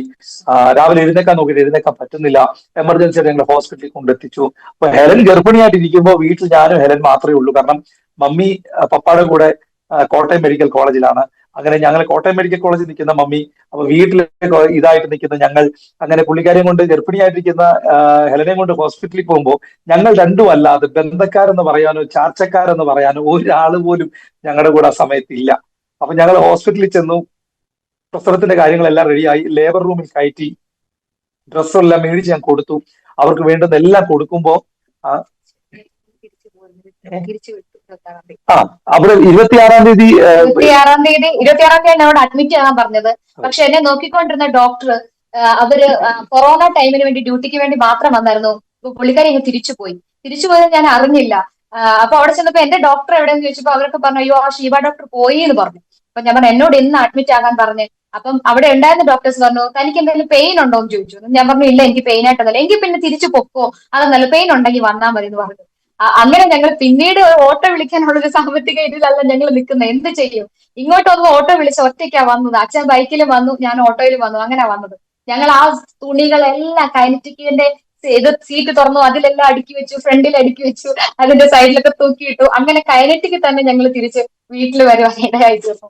പിന്നീട് 27-ാം തീയതി അച്ഛനെയും കൊണ്ട്, എന്റെ പപ്പയും കൊണ്ട് അമ്മ ഹോസ്പിറ്റലിൽ നിന്ന് തിരിച്ച് വീട്ടിലെത്തി. പപ്പയുണ്ട് വീട്ടിൽ. പപ്പയുടെ മൂക്കിക്കൂടെ ട്യൂബ് ഇട്ടേക്കുക, ട്യൂബ് വഴി സിറിഞ്ച് വഴിയാ ആഹാരം കൊടുത്തോണ്ടിരിക്കുന്നത്. അങ്ങനത്തെ ഒരു അവസ്ഥയിലാണ് കിടക്കുന്നത്. അപ്പോൾ 27-ാം തീയതി രാവിലെയാണ് എനിക്ക് ചെറുതായിട്ടൊരു പെയിൻ എനിക്ക് ഉണ്ടാകാൻ ഇടയായത്. 27-ാം തീയതി ഞങ്ങൾ പിന്നെയും പെട്ടെന്ന് പാക്ക് ചെയ്തു. ഞാനും അമ്മയും ചാച്ചനും വീശനുമായിട്ട് ഞങ്ങള് അടൂർ ഹോസ്പിറ്റലിലേക്ക് വീണ്ടും പോകാനിടയായി തീർന്നു. അവിടെ വീട്ടില് പപ്പയെ നോക്കാൻ വേണ്ടി ആങ്ങളെ മാത്രമേ ഉള്ളൂ. അവനെ ഏൽപ്പിച്ചു. അവനോട് പറഞ്ഞു മിക്സിയിൽ ചോറ് അരച്ച് ആ സിറിഞ്ച് വഴി കൊടുക്കുക പപ്പയ്ക്ക്. അങ്ങനെ കൊടുത്തോണ്ടിരിക്കുക, വേറെ ഒന്നും ചെയ്യണ്ട, നീ ജസ്റ്റ് നോക്കിയാലെന്ന് പറഞ്ഞ് ഏൽപ്പിച്ചു. വേറെ ആരും ഇല്ല പ്രശ്നം. ഞങ്ങൾ ജസ്റ്റ് ഹെൽപ്പ് ചെയ്യാനോ വീട്ടിൽ വന്ന് നിൽക്കാനോ പപ്പയെ നോക്കാനോ ഞങ്ങളെ നോക്കാനായിട്ടോ ആരുമില്ല. ഞങ്ങൾ 4 പേരുണ്ട്, ആങ്ങളെ, ഞാന്, ചാച്ചൻ, ഞങ്ങൾ ഇത്ര പേരുണ്ട്. അങ്ങനെ നിൽക്കുന്ന സമയത്ത് ഹോസ്പിറ്റലിൽ വന്ന് സന്ധ്യയായപ്പോഴത്തേന് സ്കാനിങ് ഒക്കെ കഴിഞ്ഞ് സന്ധ്യയായപ്പോ എന്നെ അഡ്മിറ്റ് ചെയ്ത സമയത്ത് എന്റെ ബ്ലഡിൽ ഒരു ഇൻഫെക്ഷൻ ഉണ്ടായിരുന്നു. VDRL എന്ന് പറഞ്ഞൊരു ഇൻഫെക്ഷൻ. അത് വളരെ ഒരു വലിയ ഹൈ ഇൻഫെക്ഷൻ ആണ്. അതായത് HIV അനുബന്ധിച്ച് വരുന്ന ഒരു ഇൻഫെക്റ്റഡ് ആണ് ആ ബ്ലഡിൽ കാണുന്നത്. പക്ഷെ അതിനുവേണ്ടി ട്രീറ്റ്മെന്റ് എടുക്കുവാൻ എനിക്കത് 1-ാമത്തെ മാസത്തിൽ തന്നെ അത് ഡിറ്റക്ട് ചെയ്തതാണ്. പക്ഷെ ഞങ്ങൾ അതിന് ട്രീറ്റ്മെന്റ് ഞങ്ങൾ ഒരിക്കൽ എടുത്തില്ല. കാരണം എടുക്കാനൊരു മനസ്സ് വന്നില്ല. പ്രാർത്ഥിക്കാൻ തീരുമാനിച്ചു. ഒരു സാജൻ എന്ന് പറഞ്ഞ പാസ്റ്റർ ഞങ്ങൾക്ക് വേണ്ടി ഒരു ദിവസം പ്രാർത്ഥിക്കാൻ വന്നപ്പോൾ അദ്ദേഹം പറഞ്ഞു, ഈ വിഷയത്തിൽ നിങ്ങൾ വിഷമിക്കുക വേണ്ട എന്ന് പറഞ്ഞു. ഈ വിഷയം നിങ്ങൾ മറന്നേക്കൂ, ഇത് നിങ്ങൾ വിഷമിക്കേണ്ട, ഇതിലൊരു കാര്യം ഉണ്ടാകത്തില്ലെന്ന് പറഞ്ഞു. ആ ഒരു വിശ്വാസത്തിലാണ് ഞങ്ങൾ ഇരുന്നത്. പക്ഷെ ആ അഡ്മിറ്റ് ആകുന്ന അന്നത്തെ ദിവസം ഡോക്ടർ ഫയലെല്ലാം എടുത്തിട്ട് പറഞ്ഞു, എന്തോ ഈ കാണുന്ന VDRL പോസിറ്റീവോ, ഒരിക്കലും ഇവിടെ ഞങ്ങൾക്ക് ഡെലിവറി എടുക്കാൻ പറ്റില്ല, ഇയാൾ എന്തുകൊണ്ട് ഇതിന് ട്രീറ്റ്മെന്റ് എടുത്തില്ല. അപ്പോഴേക്കും എന്നെ അവിടെ അഡ്മിറ്റ് ചെയ്തതിനു ശേഷം ചാച്ചൻ വീട്ടിലേക്ക് പോരുന്നു. സമാധാനത്തോടെ ഡ്രസ്സൊക്കെ ആയി വരാം എന്നുള്ള രീതിയിൽ വീട്ടിലേക്ക് പോരുന്നു. ഞാനും അമ്മയും മാത്രമേ ഉള്ളൂ ഹോസ്പിറ്റലിൽ. അപ്പൊ അവരൊത്തിരി പേടിച്ചിട്ട് പറഞ്ഞു, ഇവിടെ പറ്റത്തില്ല, ഡെലിവറി പറ്റത്തില്ല, കാരണം ഇത് ഇൻഫെക്റ്റഡ് ആണ്, കുഞ്ഞിന്റെ കൈ തളർന്നു പോകും, കണ്ണ് കാണാതെ വരും, ഞങ്ങൾക്ക് ഇത് ചെയ്യാൻ പറ്റില്ല, പെട്ടെന്ന് മെഡിക്കൽ കോളേജിൽ പൊക്കോളാൻ പറഞ്ഞു. ട്രിവാൻഡ്രം മെഡിക്കൽ കോളേജിലേക്ക് പോകാൻ പറഞ്ഞു. അവിടെ നിന്ന് അമ്മ ഒരുപാട് കരയാൻ തുടങ്ങി. പക്ഷെ എനിക്ക് കരയാൻ തോന്നിയില്ല. കാരണം ദൈവത്തിന്റെ ആത്മാവ് ദേവദാസിലൂടെ പറഞ്ഞതാ, ഇതിൽ ഒരു വിഷമവും വേണ്ട എന്ന് പറഞ്ഞതാ. അപ്പൊ പിന്നെ എന്തിനാ എനിക്ക് അതിനകത്ത് വിഷമമുള്ളത്? കർത്താവ് അതിന് വേണ്ടി അതിന്റെ കൂടെ നിൽക്കും, എന്റെ കൂടെ നിൽക്കും എന്നൊരു വിശ്വാസത്തിൽ നിന്നും ഞാൻ ചാച്ചനെ വിളിച്ചു പറഞ്ഞു, ചാച്ച നമുക്ക് ഡ്രസ്സ് കുറച്ച് കൂടുതൽ എടുത്തോ, ട്രിവാൻഡ്രത്തേക്ക് പോകണമെന്ന് പറഞ്ഞു. ചാച്ചൻ പെട്ടെന്ന് ട്രിവാൻഡ്രത്തേക്ക് പോകാനുള്ള കാര്യങ്ങളെല്ലാം സെറ്റാക്കി അവിടെ വരുവാനിടയാക്കി. എന്നോടത് ഡോക്ടർ എന്നെ വിളിച്ചിട്ട് പറയുന്നത് ഹെലന്റെ ഹസ്ബൻഡ് അല്ലേ? ഞാൻ പറഞ്ഞു അതെ. പെട്ടെന്ന് താൻ ഇങ്ങോട്ട് വന്നേ, എവിടെ പോവാ? ഞാൻ പറഞ്ഞു ഞാൻ വീട്ടിൽ വരെ ഒരു ചാർജർ എടുക്കാൻ വന്നാന്ന് പറഞ്ഞു. ഒരു ചാർജർ ഒന്നും തനിക്ക് എടുക്കണ്ട, താൻ പെട്ടെന്ന് വാ, ഹെലൻ സീരിയസ് ആണ്, ഞങ്ങൾ ആംബുലൻസ് വിളിച്ചു, ട്രിവാൻഡ്രം മെഡിക്കൽ കോളേജിലേക്ക് ഷിഫ്റ്റ് ചെയ്യുകയാണെന്ന് പറഞ്ഞു. ഞാൻ പറഞ്ഞു മാഡം ട്രിവാൻഡ്രോ അത് എടുത്താൻ പെട്ടെന്ന് വാടൂ, ഇവിടെ ആംബുലൻസ് റെഡിയാണ് എന്ന് പറയും. അപ്പൊ ഞാൻ പെട്ടെന്ന് ആ കടയിൽ നിൽക്കുന്ന ഇപ്പൊ തന്നെ ഞാൻ പെട്ടെന്ന് വണ്ടി എടുത്ത് നേരെ അങ്ങോട്ടേക്ക് ചെന്നു. ചെന്നപ്പം പെട്ടെന്ന് തന്നെ എന്തോ പേപ്പേഴ്സ് അവർ ഒപ്പിടിച്ചിട്ട് എന്നോട് ഇങ്ങനെ പറഞ്ഞു, എടോ തന്റെ ബ്ലഡ് നോക്കി, തനിക്ക് VDRL നെഗറ്റീവ് ആണ്, തന്റെ വൈഫിന് പോസിറ്റീവ് ആണ്. അപ്പൊ ഇങ്ങനെ നിൽക്കുന്ന സാഹചര്യത്തിൽ തന്നോട് ഞാൻ പറയും, ഇത് നോർമൽ ഡെലിവറി ആകത്തില്ല, ഹെൽത്ത് വൈസ് ഒരിക്കലും നിങ്ങൾക്ക് ഒരു ബേബി കിട്ടത്തില്ല, അത് ഉറപ്പിച്ചിട്ട് ഇവിടുന്ന് പോകാവൂ, ഒന്നുകിൽ അമ്മയെ കിട്ടും അല്ലെ മകളെ കിട്ടും. പക്ഷെ കൂടുതൽ ശ്രമിക്കുക, അമ്മയെ തിരിച്ചു പിടിക്കാൻ ശ്രമിക്കുക, മകളുടെ കാര്യം നോക്കണ്ട. ഇനി മകളാണെങ്കിലും മകനാണെങ്കിലും നിങ്ങൾ അത് ചെയ്യുമ്പോഴത്തേക്ക് ഒരു പക്ഷെങ്കിൽ അത് കാത് കേൾക്കാതെ വരും, ചിലപ്പം കണ്ണിന് ഇൻഫെക്ഷൻ ഉണ്ടാവും, ചിലപ്പം കൈക്ക് തളർച്ച ഉണ്ടാകും, ശരീരത്തിന് എന്തെങ്കിലും അംഗവൈകല്യം 100% അവർ അഷ്വർ ചെയ്ത് പറഞ്ഞു. എന്നിട്ട് എന്നെ കൊണ്ട് എന്തൊക്കെയോ പേപ്പേഴ്സിൽ സൈൻ ചെയ്യിപ്പിച്ചു. ഞാനത് പ്രാർത്ഥിച്ചുകൊണ്ട് തന്നെ സൈൻ ചെയ്ത് കൊടുത്തു. വീണ്ടും പെട്ടെന്ന് ആംബുലൻസിൽ കയറി ട്രിവാൻഡ്രം മെഡിക്കൽ കോളേജിലേക്ക് ഞാനും മമ്മിയും ഹെലനും കൂടെ പോവായിരുന്നു. ഒരു കൊട്ടാരക്കര കഴിഞ്ഞ് വാളകം അടുക്കുന്ന സമയം മുതൽ പുള്ളിക്കാർക്ക് ലേബർ പെയിൻ സ്റ്റാർട്ട് ചെയ്തു. ഞാൻ ഇപ്പോഴും ഓർക്കുന്നു വാസ്തവേ, ആ ലേബർ പെയിൻ സ്റ്റാർട്ട് ചെയ്ത ആ സമയം മുതൽ ആ ട്രിവാൻഡ്രത്ത് ഞങ്ങൾ ആ പടിയിൽ ആ SIT ഹോസ്പിറ്റലിൽ കയറുന്ന ആ സമയം വരെയും അന്യഭാഷയിൽ മാത്രം ഞങ്ങൾ പ്രാർത്ഥിച്ചുകൊണ്ടേയിരുന്നു. ഹെലനെയും കൊണ്ട് വീൽ ചെയറിൽ ഇരുത്തി ആ ഡോർ ക്രോസ് ചെയ്ത് അങ്ങോട്ട് കടക്കുന്നതല്ല, പുള്ളിക്കാരുടെ ഫ്ലൂയിഡ് എല്ലാം കൂടെ പൊട്ടി കാൽ വഴി ഒലിക്കാൻ തുടങ്ങി. പിന്നെ അവിടെ സഹോദരിമാരെ മാത്രമേ അകത്ത് കയറ്റത്തുള്ളൂ. അങ്ങനെ മമ്മിയും ഹെലനും മാത്രമായിട്ട് അകത്തോട്ട് പോയി. ഞാൻ പുറത്തു നിന്നു. കുറച്ച് കഴിയുമ്പോൾ രാവിലെ ആയപ്പോൾ മമ്മി എന്നെ വിളിപ്പിച്ചു, ലേബർ റൂമിന്റെ ഭാഗത്തേക്ക് വരാൻ പറഞ്ഞു. അങ്ങനെ ഞാൻ കയറി ചെന്നപ്പം പുള്ളിക്കാരിയെ ഇതിന് ലേബറിന് വേണ്ടി കൊണ്ട് കിടത്തിയിരിക്കുന്ന കണ്ടു. ഞങ്ങൾ വെളിയിൽ പ്രാർത്ഥിച്ചുകൊണ്ടേയിരുന്നു. അപ്പൊ ഞാൻ ഈ കാര്യം മമ്മിയോട് പറഞ്ഞില്ല, ഇങ്ങനെ ഒരു ബേബിക്ക് ഇങ്ങനെ ഇഷ്യൂ ഉണ്ട്, ഒന്നും ഞാൻ മിണ്ടിയില്ല. കാരണം പറഞ്ഞ ഒന്നാമത് പാനിക്കലാവും. അപ്പൊ ഞാൻ വിചാരിച്ചു പ്രാർത്ഥിച്ചോട്ടെ എന്ന് വിചാരിച്ചു. അപ്പൊ അപ്പുറത്തിരിക്കുന്ന ചേച്ചിമാരൊക്കെ കരയുന്നുണ്ട്, അവരുടെ ചില കുഞ്ഞുങ്ങൾ നഷ്ടപ്പെട്ടവരുണ്ട്, ചിലർക്ക് ഇതേ സമാനമായിരിക്കും അനുഭവത്തിൽ പോയവരുണ്ട്.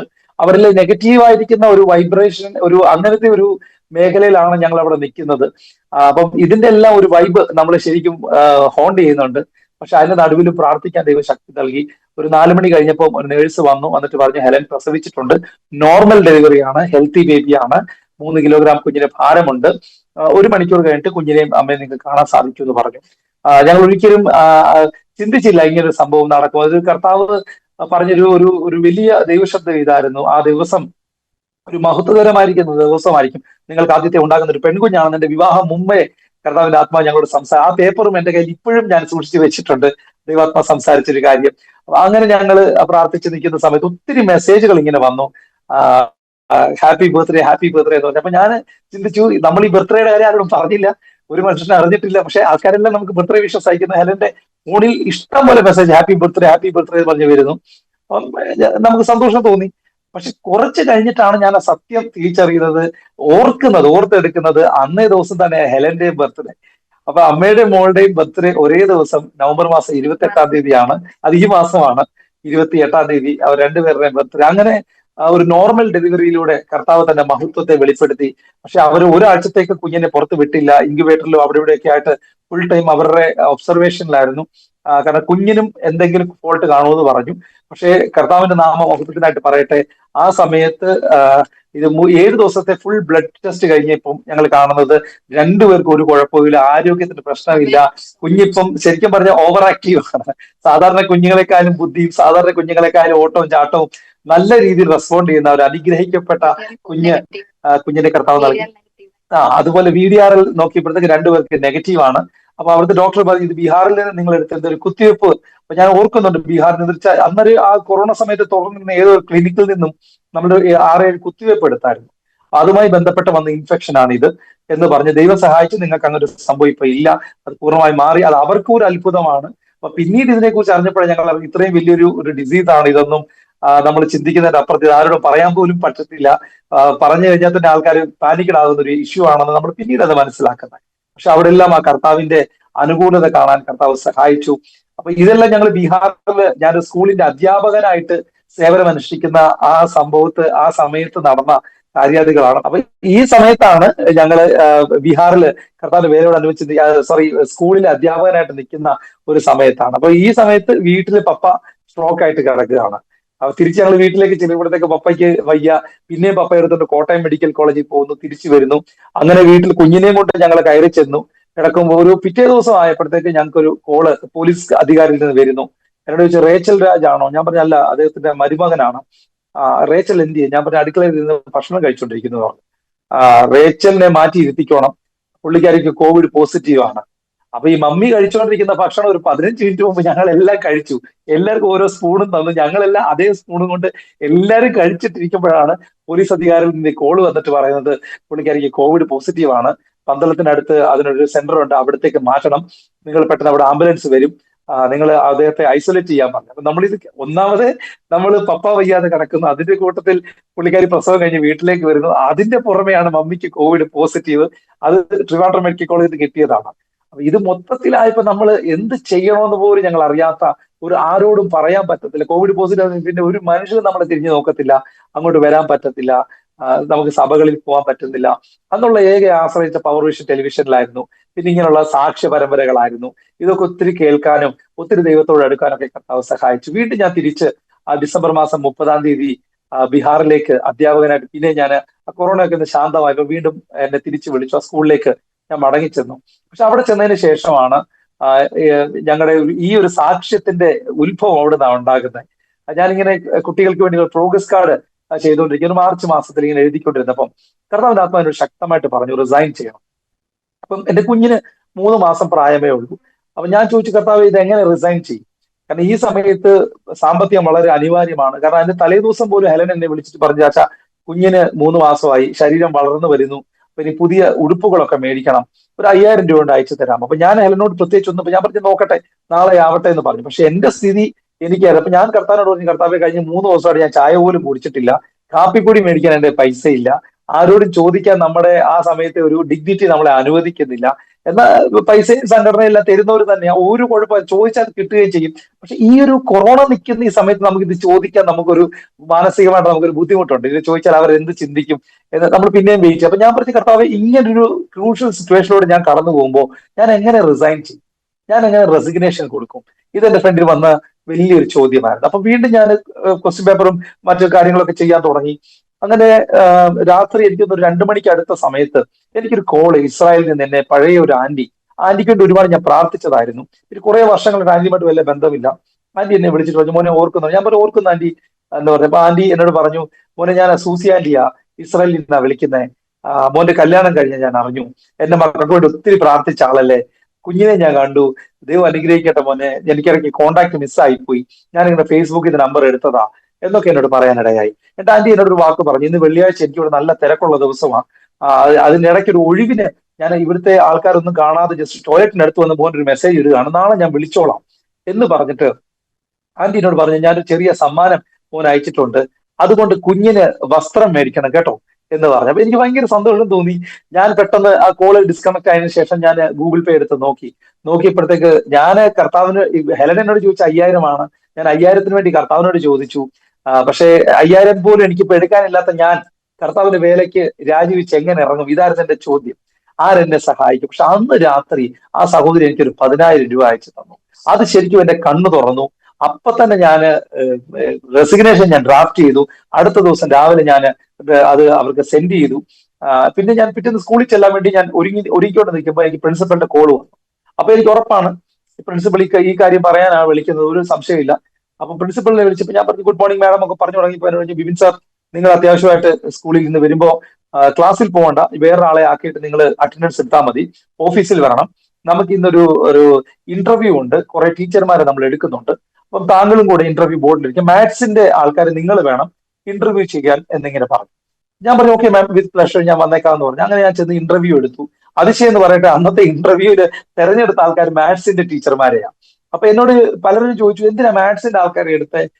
മാത്സിന് നമുക്ക് ഓൾറെഡി സാറൊക്കെ ഉണ്ടല്ലോ, 4 ടീച്ചർമാരുണ്ടല്ലോ. അപ്പൊ എന്റെ മനസ്സ് എന്നോട് പറഞ്ഞിട്ട്, ഞാൻ പോവാൻ പോവല്ലേ, പക്ഷെ അവർക്ക് പോലും അറിയത്തില്ല അവരെന്തിനാണ് ഈ മാത്സിന്റെ ആളെ എടുത്തേക്കുന്നത്. പക്ഷെ എനിക്കറിയാം.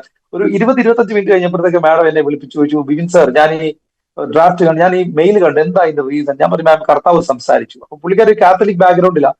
അപ്പൊ പുള്ളിക്കാരിക്ക് ഇതൊന്നും മനസ്സിലാവത്തില്ല. അപ്പൊ എന്നോട് പറഞ്ഞു, ഒന്ന് സംസാരിക്കാൻ ഡയറക്ടറോട് സംസാരിച്ചാൽ മതി. അപ്പൊ അന്നത്തെ ഡയറക്ടർ എന്ന് പറഞ്ഞാൽ എബ്രഹാം എന്ന് പറഞ്ഞ ദേവദാസനാണ്. അദ്ദേഹം ബീഹാർ ഒരു മിഷണറി ആയിട്ട് വന്ന ദേവദാസനാണ്.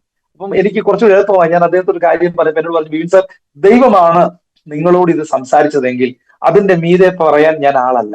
കർത്താവാണ് നിങ്ങളോട് സംസാരിച്ചെങ്കിൽ യു ആർ ഫ്രീ. നിങ്ങൾക്ക് ധൈര്യമായിട്ട് പോകാം, നിങ്ങൾക്ക് അതിന്റെ പ്രൊസീജിയേഴ്സ് ചെയ്യാം. കാരണം കർത്താവ് സംസാരിച്ചതിന് മീതെ കയറി അഭിപ്രായം പറയാനോ അതിനെക്കുറിച്ച് അവലോകനം ചെയ്യാനോ ഞാൻ ആളല്ല. ദൈവം നിങ്ങളോട് സംസാരിച്ചുവെങ്കിൽ യു മേ ഗോ, ഒരു കുഴപ്പമില്ല, സന്തോഷം പോലെ. അവിടുന്ന് സന്തോഷമായിട്ട് ഇറങ്ങാൻ കർത്താവ് സഹായിച്ചു. പക്ഷെ ആ സമയത്തും എന്റെ മുമ്പിൽ, അപ്പൊ ഞാൻ വീട്ടിൽ വരുമ്പോൾ ഞാൻ ഹെലനോട് പറഞ്ഞു, എനിക്കൊരു സർപ്രൈസ് ഉണ്ട്, ഞാൻ പറയാമെന്ന് പറഞ്ഞു. അപ്പൊ ഞാനിത് പറയുമ്പോൾ പുള്ളിക്കാരി എന്നോട് പറഞ്ഞു, എനിക്കൊരു, അപ്പൊ ഞാൻ ഈ 10,000 കിട്ടിയ കാര്യം പറഞ്ഞിട്ടില്ല. അപ്പൊ ഞാൻ പറഞ്ഞു, ഈ സർപ്രൈസ് ഉണ്ട്, ഈ പൈസ കൊടുക്കാൻ വേണ്ടിയിട്ടാണ് ഞാൻ വിളിച്ചത്. അപ്പൊ എന്നോട് പറഞ്ഞു, എനിക്കൊരു സർപ്രൈസ് ഉണ്ടെന്ന് പറഞ്ഞു. അപ്പൊ ഞാൻ പറഞ്ഞു, നിന്റെ സർപ്രൈസ് ആദ്യം പറ. അന്നേരം എന്നോട് പറഞ്ഞു, എന്റെ ഒരു സ്നേഹിതൻ നിക്സൺ എന്ന് പറഞ്ഞൊരു സ്നേഹിതനെ കുറിച്ച് പറഞ്ഞു. അദ്ദേഹം വീട്ടിൽ വന്നു, അതായത് ഇവരുടെ വീട്ടിൽ വന്നു. ഇവരുടെ വീട്ടിൽ അതിലെ കൂടെ കടന്നു പോകുമ്പോൾ പെട്ടെന്ന് എന്നെ കുറിച്ച് ഓർത്ത് എന്റെ നമ്പർ വിളിച്ചപ്പം ഞാൻ ഹെലന്റെ നമ്പർ കൊടുത്ത് ഹെലനോട് സംസാരിക്കാൻ പറഞ്ഞു. അവർ നാട്ടിലുണ്ട്. ഹെലനെ വിളിച്ചിട്ട് പറഞ്ഞു, ഹെലനെ വീട് എവിടാന്ന് ചോദിച്ചു. വീട്ടിൽ ചെന്നു. എന്റെ വാസ്തവ സത്യം പറഞ്ഞാൽ എനിക്ക് ഇപ്പോഴും അത് അത്ഭുതമാണ്. അദ്ദേഹം വീട്ടിൽ ചെന്നതിന്റെ റീസൺ ഇതാണ്. കുഞ്ഞിന്റെ കുറെ തുണി അദ്ദേഹത്തിന് കിട്ടി. അദ്ദേഹം ഒരു കട അവിടെ സ്റ്റോക്ക് ക്ലിയറൻസ് ഒരു കട കണ്ടപ്പോ ആ കട മൊത്തത്തിൽ അദ്ദേഹം വാങ്ങിച്ചിട്ട് അത് മുഴുവൻ അനാഥാശ്രമത്തിൽ കൊടുക്കാൻ അദ്ദേഹത്തിന്റെ മനസ്സിലൊരു തോന്നലുണ്ടായി. അപ്പൊ അത് കൊടുക്കാൻ വേണ്ടി പുള്ളി ഈ കുഞ്ഞിന്റെ ഡ്രസ്സുമായിട്ട് പോകുന്ന വഴിക്കാണ് ഓർത്തത്, എടാ എന്റെ കൂട്ടുകാരന്റെ വീട് ഇവിടെ അല്ലേ, അവന്റെ ഭാര്യ പ്രസവിച്ച് കിടക്കുകയല്ലേ. അപ്പം ആ ഫുൾ കടയുമായിട്ട് അവൻ എത്തിയിട്ട് വീട്ടിനുള്ളിൽ ഇതിങ്ങനെ നിരത്തിയിട്ടിരിക്കുകയാണ്. ഈ ഡ്രസ്സുകൾ നിരത്തിയിട്ടിട്ട് അദ്ദേഹം ആവശ്യപ്പെടും, ഇതിൽ ഏതാ നിങ്ങൾക്ക് ഇഷ്ടമുള്ള തരുന്നത്. അപ്പൊ ഇവർ കടയിൽ കയറിയ പോലെ ഓരോ തുണികൾ എടുത്ത് ഇത് കുഞ്ഞിന് നല്ലത്, ഇത് കുഞ്ഞിന് നല്ലത് എന്ന് പറഞ്ഞ് സത്യത്തിൽ കുഞ്ഞിന്റെ തുണിക്ക് വേണ്ടി എന്നെ വിളിച്ചപ്പോൾ അതിന് പൈസ എവിടെയെന്ന് ഞാൻ ദൈവത്തോട് ചോദിച്ചു. ആ പൈസ എനിക്ക് തരികയും ചെയ്തു. എന്നാൽ ആ പൈസയിൽ 1 രൂപ പോലും തുണി മേടിക്കാൻ ചെലവാക്കാതെ ഒരു മുഴുവൻ കട വീട്ടിൽ കൊണ്ടെത്തിച്ച് വീട്ടുകാരെ കൊണ്ട് ആ തുണികൾ അവര് തന്നെ സെലക്ട് ചെയ്യത്തക്ക രീതിയിൽ ഒരു അത്ഭുതമേറിയ ഒരു കാര്യം കർത്താവ് ചെയ്തു. അത് ആ ഒരു സാക്ഷ്യം കേട്ടപ്പോൾ എനിക്ക് മനസ്സിലായി, കർത്താവിന് ഞങ്ങളെ കുറിച്ചൊരു പദ്ധതിയുണ്ട്. ഇനി നമുക്ക് ഇതിനകത്ത് ഒരു ബഹാന പറയാനില്ല, ഒരു ഒഴിവ് പറയാനില്ല, നമുക്ക് പോയേ പറ്റത്തുള്ളൂ. അങ്ങനെ ഞങ്ങൾ സത്യത്തിൽ പാസ്റ്റർ, ഞാൻ ഇത് പറയുമ്പോഴും ഞാൻ അന്ന് അവിടെ നിൽക്കുമ്പോൾ എനിക്ക് മാത്സിന്റെ അധ്യാപകനായിട്ടാണ് ഞാൻ അവിടെ നിൽക്കുന്നത്. അപ്പൊ എനിക്ക് അറിയാവുന്ന ഹിന്ദി, പുറകോട്ട് നോക്കരുത്, ഇങ്ങോട്ട് നോക്കുക, നാളെ വരുമ്പോൾ ഹോംവർക്ക് ചെയ്തുകൊണ്ട് വരണം, അല്ലെ നിങ്ങളുടെ കുട്ടി ശരിക്കും പഠിക്കുന്നില്ല, നല്ലൊരു ട്യൂഷൻ കൊടുക്കണം, ഇതിന്റെ അപ്പുറത്തോട്ടൊരു കാര്യം എനിക്ക് അറിയത്തില്ല ഹിന്ദി സംസാരിക്കാൻ. പക്ഷെ എന്നോടാണ് ദൈവാത്മാ പറയുന്നത്, നിനക്ക് ബീഹാറിൽ വേലയുണ്ട്. അപ്പൊ തിരുവാസ എന്ന് പറഞ്ഞൊരു ദൂത് ഞാൻ ഓർത്ത്, ബീഹാറിൽ കർത്താവ് വേല. അങ്ങനെ വിചാരിച്ച് ഞങ്ങൾ നാട്ടിലേക്ക് വീണ്ടും വണ്ടി കയറി. അങ്ങനെ നാട്ടിലേക്ക് വന്നു. നാട്ടിൽ നിൽക്കുന്ന 1 മാസം കഴിഞ്ഞപ്പോഴത്തേക്കാണ് ഈ ജോസ്താനി എന്നൊരു പാസ്റ്റർ പൂർണിയയിൽ നിന്ന് എന്നെ വിളിക്കുന്നതും അദ്ദേഹത്തിന്റെ സേവകായിലേക്ക് എന്നെ സ്വാഗതം ചെയ്യുന്നതും. അപ്പൊ എന്നോട് ചെറിയ ഒരു തുകയുമായി ബന്ധപ്പെട്ട് അദ്ദേഹം പറഞ്ഞു, നിങ്ങൾ 3000 രൂപയായിരിക്കും ഞങ്ങൾ തരുന്നതെന്നൊക്കെ പറഞ്ഞു. അപ്പൊ ഞാൻ പറഞ്ഞു, തീർച്ചയായിട്ടും ബാസെ വരാം. അപ്പൊ ചോദിച്ചു, ബാസെ ഒരു കുടുംബം മൊത്തം 3000 രൂപ തരും, പിന്നീട് നിങ്ങൾക്ക് ഞാൻ ഒരു ഭക്ഷണവും കാര്യങ്ങളെല്ലാം അക്കോമഡേഷൻ എല്ലാം തരും. ഞാൻ പറഞ്ഞു തീർച്ചയായും. അപ്പൊ എന്നോട് 3000. ഞാൻ പറഞ്ഞു യെസ് പാസ്റ്റർ ഡൺ. അപ്പൊ എന്നോട് ചോദിച്ചു, അതെന്താ 3000 എന്ന് പറഞ്ഞപ്പോ തീരുമാനിച്ചു. ഞാൻ പറഞ്ഞു, കർത്താവിന്റെ ആത്മാവ് എന്നോട് പറഞ്ഞു ചെല്ലാൻ. അപ്പൊ തീർച്ചയായിട്ടും കർത്താവ് എത്തിച്ചു. അതല്ല കർത്താവിന് അതിന്റെ 10 മടങ്ങ് അദ്ദേഹം തന്നത് വേറൊരു കാര്യം. പക്ഷെങ്കിൽ കർത്താവിന്റെ ആത്മാവ് അദ്ദേഹത്തോട് പറഞ്ഞത് ഇതാണ്, ഈ 3000 പ്രതീക്ഷിച്ച് വരുന്നവൻ മാത്രം എടുത്താൽ മതി എന്നൊരു ചിന്താഗതി അവർക്കും ദൈവാത്മാവ് കൊടുത്തു. കൃപയാൽ അവിടെ കർത്താവ് അങ്ങനെ ഒരു പ്രവേശനം ലഭിക്കുവാൻ കർത്താവ് ഇടയാക്കി. 8 മാസം മാത്രം കുഞ്ഞിന്റെ പ്രായമുള്ള സമയത്ത് ഞങ്ങൾ ബീഹാറിലേക്ക് കയറി. ബീഹാറിന്റെ ഹിന്ദി ഒരു തുള്ളി പോലും അറിയാത്ത എന്നെ അവിടെ ഒരു പാസ്റ്ററായിട്ട് കർത്താവ് നിയോഗിച്ചു.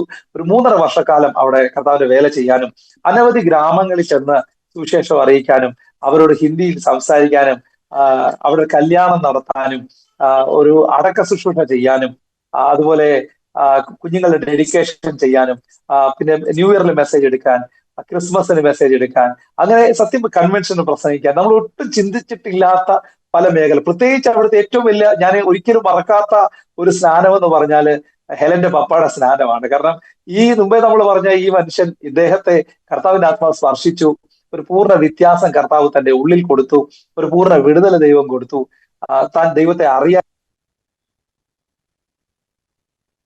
മൂക്കിന്റെ ഉള്ളില് ട്യൂബിട്ട ആ മനുഷ്യൻ ഒരു ദിവസം തീരുമാനിച്ചു, ദൈവം എന്നെ വിടുവിക്കുവാണ്, ഞാൻ കർത്താവിന് വേണ്ടി പ്രയോജനപ്പെടും, ഞാൻ കർത്താവിന്റെ സാക്ഷിയായി തീരും എന്ന് അദ്ദേഹം പറയാനിടയായി. അന്ന് രാത്രി ദൈവം അദ്ദേഹത്തെ തൊട്ടു.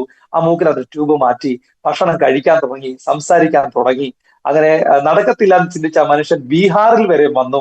ആ ബീഹാറിൽ വന്ന് അവിടെ വന്നതിന് ശേഷം അദ്ദേഹം പറഞ്ഞു, എനിക്ക് സ്നാനപ്പെടണം, എനിക്ക് മരുമോന്റെ കൈ കൊണ്ട് തന്നെ സ്നാനപ്പെടണമെന്ന് അദ്ദേഹം പറഞ്ഞു.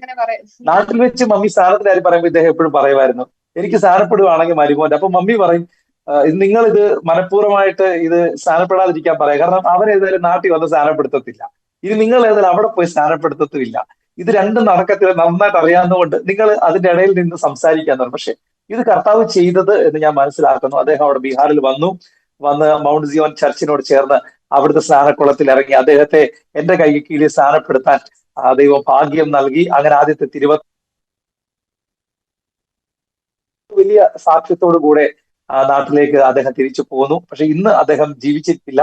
കഴിഞ്ഞ സെപ്റ്റംബർ മാസം 17-ാം തീയതി ലോകത്തോട് അദ്ദേഹം യാത്ര പറഞ്ഞു. അപ്പൊ ആ സമയം പോലും ഒരുപാട് പേര് പറഞ്ഞു, തന്റെ ബന്ധക്കാർ പറഞ്ഞു, ഇങ്ങനൊരു അടക്ക ശുശ്രൂഷ കിട്ടാൻ ഇദ്ദേഹത്തിന് യാതൊരു യോഗ്യതയില്ല.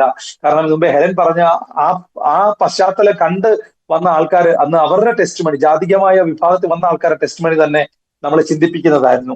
ഇങ്ങനൊരു മനുഷ്യൻ എങ്ങനെ ഇത്തരത്തിലൊരു അടക്കം കിട്ടും, ഇത്രയും ദൈവദാസന്മാർ എങ്ങനെ ഇവിടെ വന്നു ചേരുന്നത്, ഞങ്ങൾക്ക് ഇപ്പോഴും അത്ഭുതമാണ് ഞങ്ങളെ നടത്തിയ ദൈവം. അപ്പൊ പൂർണിയയുടെ ആ മണ്ണിൽ കർത്താവിന്റെ വേലയോടനുബന്ധിച്ച് നിൽക്കാൻ സത്യം പറഞ്ഞാൽ അങ്ങനെ ഒരു സാഹചര്യം കർത്താവ് ഒരുക്കി. കഴിഞ്ഞ വർഷമാണ് ദൈവത്തിന് ആത്മാവ് ഞങ്ങളോട് ശക്തമായിട്ട് പറഞ്ഞു, അവിടുന്ന് രാജിവെച്ച് ഇങ്ങനെ പോരണം. ഞങ്ങൾക്ക് ഭയങ്കര ടെൻഷനായിരുന്നു, എന്ത് പറയും, എങ്ങനെയാണ് ഇത് അവതരിപ്പിക്കുന്നത്. നമ്മൾ ശിവാനിൽ നിന്നും സ്കൂൾ അധ്യാപകനായിട്ട് നിൽക്കുമ്പോഴാണ് ഞാൻ അവിടുത്തെ ദൈവദാസനോട് പറഞ്ഞത്, എനിക്ക് ദൈവവിളി കിട്ടി, കർത്താവിന്റെ വേലയ്ക്ക് വേണ്ടി പോകണം. പക്ഷെ ഇപ്പൊ നിലവിൽ കർത്താവിന്റെ വേലയല്ല നിൽക്കുന്നത്. അപ്പൊ അവരോട് ഞാൻ എങ്ങനെ പറയും? ഈ ഒരു ചിന്ത എന്റെ ഉള്ളിൽ കിടക്കുമ്പോൾ കർത്താവ് കൃപയാൽ ദൈവദാസന്റെ ഉള്ളിൽ അങ്ങനെ ഒരു തോന്നൽ കൊണ്ട് എന്നോട് പറഞ്ഞു, ദൈവദാസനെ 3 വർഷമായല്ലോ, 3 വർഷം നിങ്ങൾ ഇവിടെ കർത്താവിന്റെ വേല ചെയ്തു. അപ്പം ന്യായമായിട്ട് 3 വർഷത്തേക്കാണ് ഒരു ദൈവദാസനെ ഞാൻ സാധാരണ ഇവിടെ വെക്കുന്നത്. അപ്പം നിങ്ങൾക്ക് വേറൊരു സ്ഥലം വേണം ചിന്തിക്കാമെന്ന് പറയും. അപ്പൊ ഇതെനിക്കൊരു നല്ലൊരു ഓപ്പർച്യൂണിറ്റി ആയിട്ട് എനിക്ക് തോന്നി.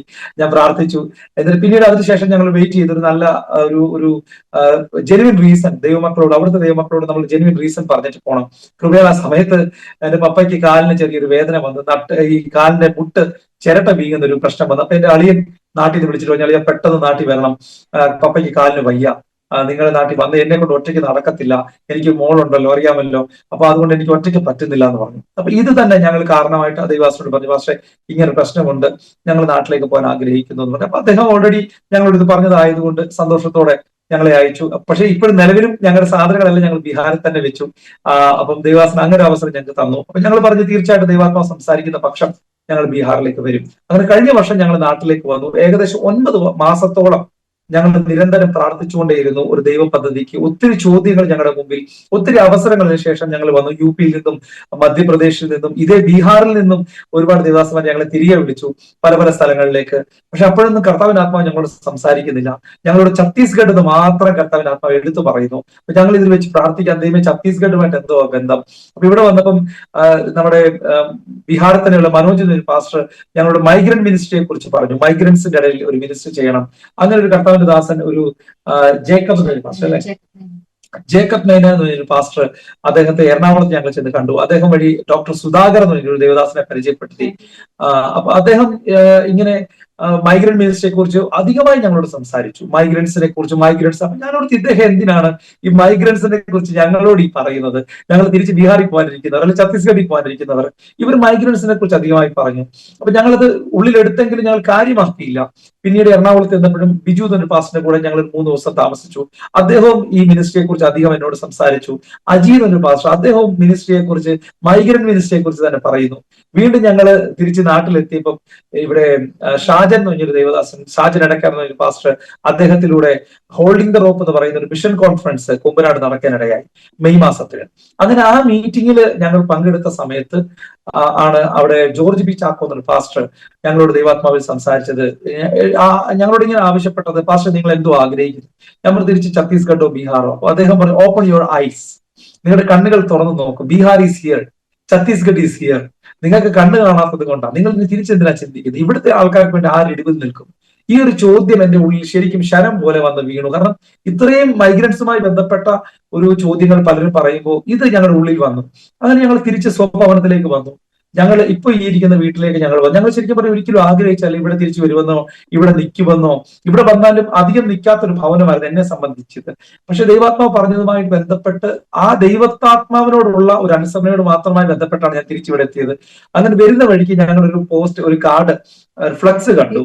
അത് ബ്ലസ് മല്ലപ്പള്ളി നിലനിൽക്കുന്ന ഒരു ടൈറ്റിൽ കണ്ടു. അപ്പൊ ഞങ്ങൾ 7 ദിവസം ഉപവാസ പ്രാർത്ഥന. അപ്പൊ ഞങ്ങൾ ഓൾറെഡി നിശ്ചയിച്ചു 7 ദിവസം ഉപവസിക്കണം. അപ്പൊ ഞങ്ങൾ ഇത് നല്ല അവസരമായിട്ട് എടുത്തു. അങ്ങനെ ഞങ്ങൾ ആ സഭ പോണോ തീരുമാനിച്ചിരിക്കുമ്പോൾ ഞങ്ങളുടെ തൊട്ട് താഴത്തിൽ ആന്റി വന്ന് പറഞ്ഞു, ഇവിടെ അടുത്തൊരു ചർച്ചിൽ VBS നടക്കുന്നുണ്ട്, അപ്പൊ മോളെയും അവിടെ നിന്ന് കൊണ്ടുപോകണം. അപ്പൊ ഞങ്ങൾക്ക് ഈ പുള്ളിക്കാരിക്ക് വലിയ ആഗ്രഹമായിരുന്നു കുഞ്ഞിനെയും കൊണ്ട് VBS കൊണ്ടുപോകണം. അവള് കാരണം ഹിന്ദിയാണ് കൂടുതൽ അറിയാവുന്നത്. അപ്പൊ മലയാളത്തിന്റെ ഇടയിൽ ഒന്ന് കയറണം, മലയാളികളുമായിട്ട് ഒന്ന് സമ്പർക്കത്തിൽ ഏർപ്പെടണം.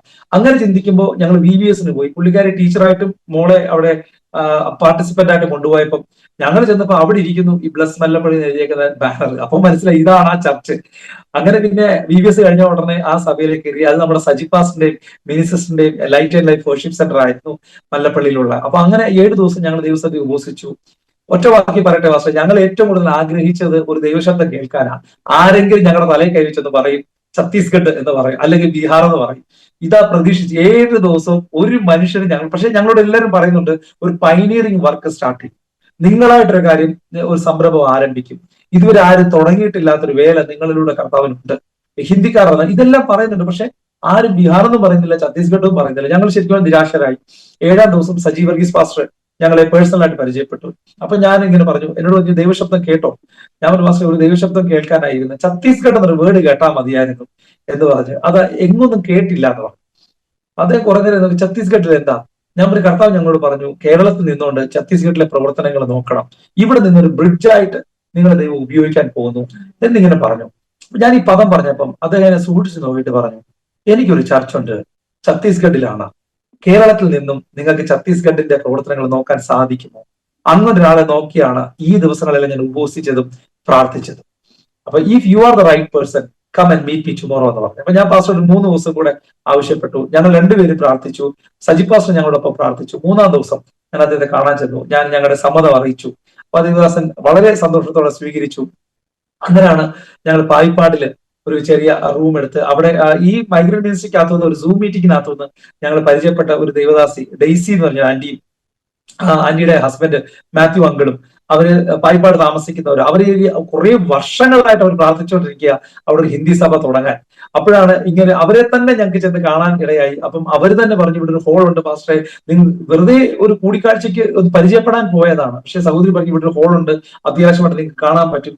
അങ്ങനെ ഞങ്ങൾ വെറുതെ ഒന്ന് ഹോള് കാണാൻ ചെന്നപ്പം ആ ഹോളിന്റെ ഉടമസ്ഥൻ അവിടെ നിപ്പുണ്ട്. അദ്ദേഹത്തോട് സംസാരിക്കുന്നു. ഞങ്ങളിത് പറയുന്നു, അദ്ദേഹം താക്കോല് തരുന്നു. ഞങ്ങൾ പോയി താഴെ താക്കോല് പുറത്തുനിന്ന് മേടിക്കുന്നു.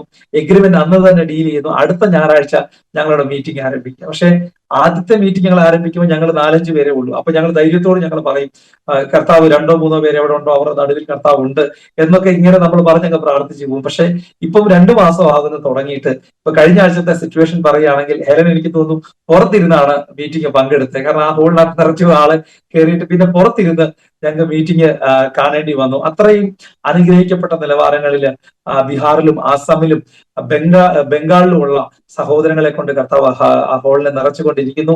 ഒരുപാട് പേരെ സമീപിക്കാനും അവരുടെ വിഷയങ്ങൾ, മുമ്പ് ഹെലൻ പറഞ്ഞതുപോലെ ഒരു ബംഗാളി അവളുടെ ജീവനെ അന്ന് രക്ഷിച്ചെങ്കിൽ ഇന്ന് അനേക ബംഗാളിമാരായിട്ട് സഹോദരങ്ങളെ, അനേക ബീഹാരികളെയും അനേക ആസാമികളെയും ഒക്കെയും രക്ഷിക്കാൻ. ഇപ്പൊ ഞാൻ പാസ്റ്റർ മുമ്പേ പറഞ്ഞപ്പോൾ ഞാൻ നോക്കുമായിരുന്നു, ആസാമിലേക്കൊക്കെ ദൈവം ഒരു കണക്ഷൻ തരുമ്പോൾ നമ്മൾ ഒരിക്കലും വിചാരിച്ചില്ല ഈ ആസാമികൾക്ക് വേണ്ടി ഇടിവിൽ നിൽക്കുക. കാരണം ആസാമി ജനിച്ചു എന്ന ഒറ്റ കാരണമാണ് ഇവർക്കുള്ള അക്സെപ്റ്റൻസ്. ഇവരിലേക്ക് ചെല്ലുമ്പോൾ ഇവരെന്നോട് സംസാരിക്കുക, ഞാൻ പറയും ബൈ ഞാൻ ആസാമിലാണ് ജനിച്ചത്. പെട്ടെന്ന് അവർക്ക് ഒരു ഭായി സ്നേഹമാണ്, നമ്മളോട് സഹോദരി സ്നേഹമാണ്. അതിന്റെ ഒരു അനുഭവം എന്ന് വെച്ച് കഴിഞ്ഞാൽ പാസ്റ്ററെ, ഞാൻ പൂർണ്ണയിലായിരുന്നപ്പോ അച്ഛൻ ഇങ്ങനെ ഗ്രാമങ്ങളിലൊക്കെ പോയി സുശേഷ വേല ചെയ്യുന്നതുകൊണ്ട് നമുക്ക് ഒത്തിരി ഒരു സ്ട്രഗിളിങ് എനിക്കും കുഞ്ഞിനുമായിട്ടൊക്കെ ഒത്തിരി ഭവനത്തിൽ ഉണ്ടാകാറുണ്ടായിരുന്നു അവിടെ നിന്ന സമയത്ത്. പ്രത്യേകിച്ച് നമ്മളിലുള്ള അഭിഷേകം അവർക്ക് കൊടുക്കുക എന്ന് പറഞ്ഞാൽ നമുക്ക് ഇങ്ങോട്ട് കിട്ടാൻ അവിടെ ഒന്നുമില്ല. അത് പ്രത്യേകിച്ച് അഭിഷേകമാണെങ്കിൽ നമുക്ക് ഒരു കൂട്ടായ്മയാണെങ്കിൽ ഇങ്ങോട്ട് കിട്ടാൻ ഒന്നുമില്ല. നമ്മൾ സ്വയം ഇരുന്ന് പ്രാപിച്ച് അവർക്ക് കൊടുക്കാന്ന് മാത്രമല്ലേ അവിടെ പറ്റത്തുള്ളൂ. എന്നാൽ പാസ്റ്റർ ആന്റി ഞങ്ങൾക്ക് വളരെ സപ്പോർട്ടായിരുന്നു. ഒരു പ്രത്യേകത എന്ന് വെച്ചാൽ ഞങ്ങൾ ശിവാനിലായിരുന്നപ്പോ അവിടുത്തെ പാസ്റ്റർ ആന്റിയുടെ ഒരു മിനി എന്നായിരുന്നു. പൂനെയിൽ ഞങ്ങൾ ചെന്നപ്പോ അവിടുത്തെ പാസ്റ്റർ ആന്റിയുടെ ഒരു മിനി എന്നായിരുന്നു. ഞങ്ങൾ ഇപ്പോൾ വിളിക്കുന്ന ലൈറ്റ് ആൻഡ് ലൈഫിലെ പാസ്റ്ററിന്റെ വൈഫിന്റെ ഒരു മിനി എന്നാണ്.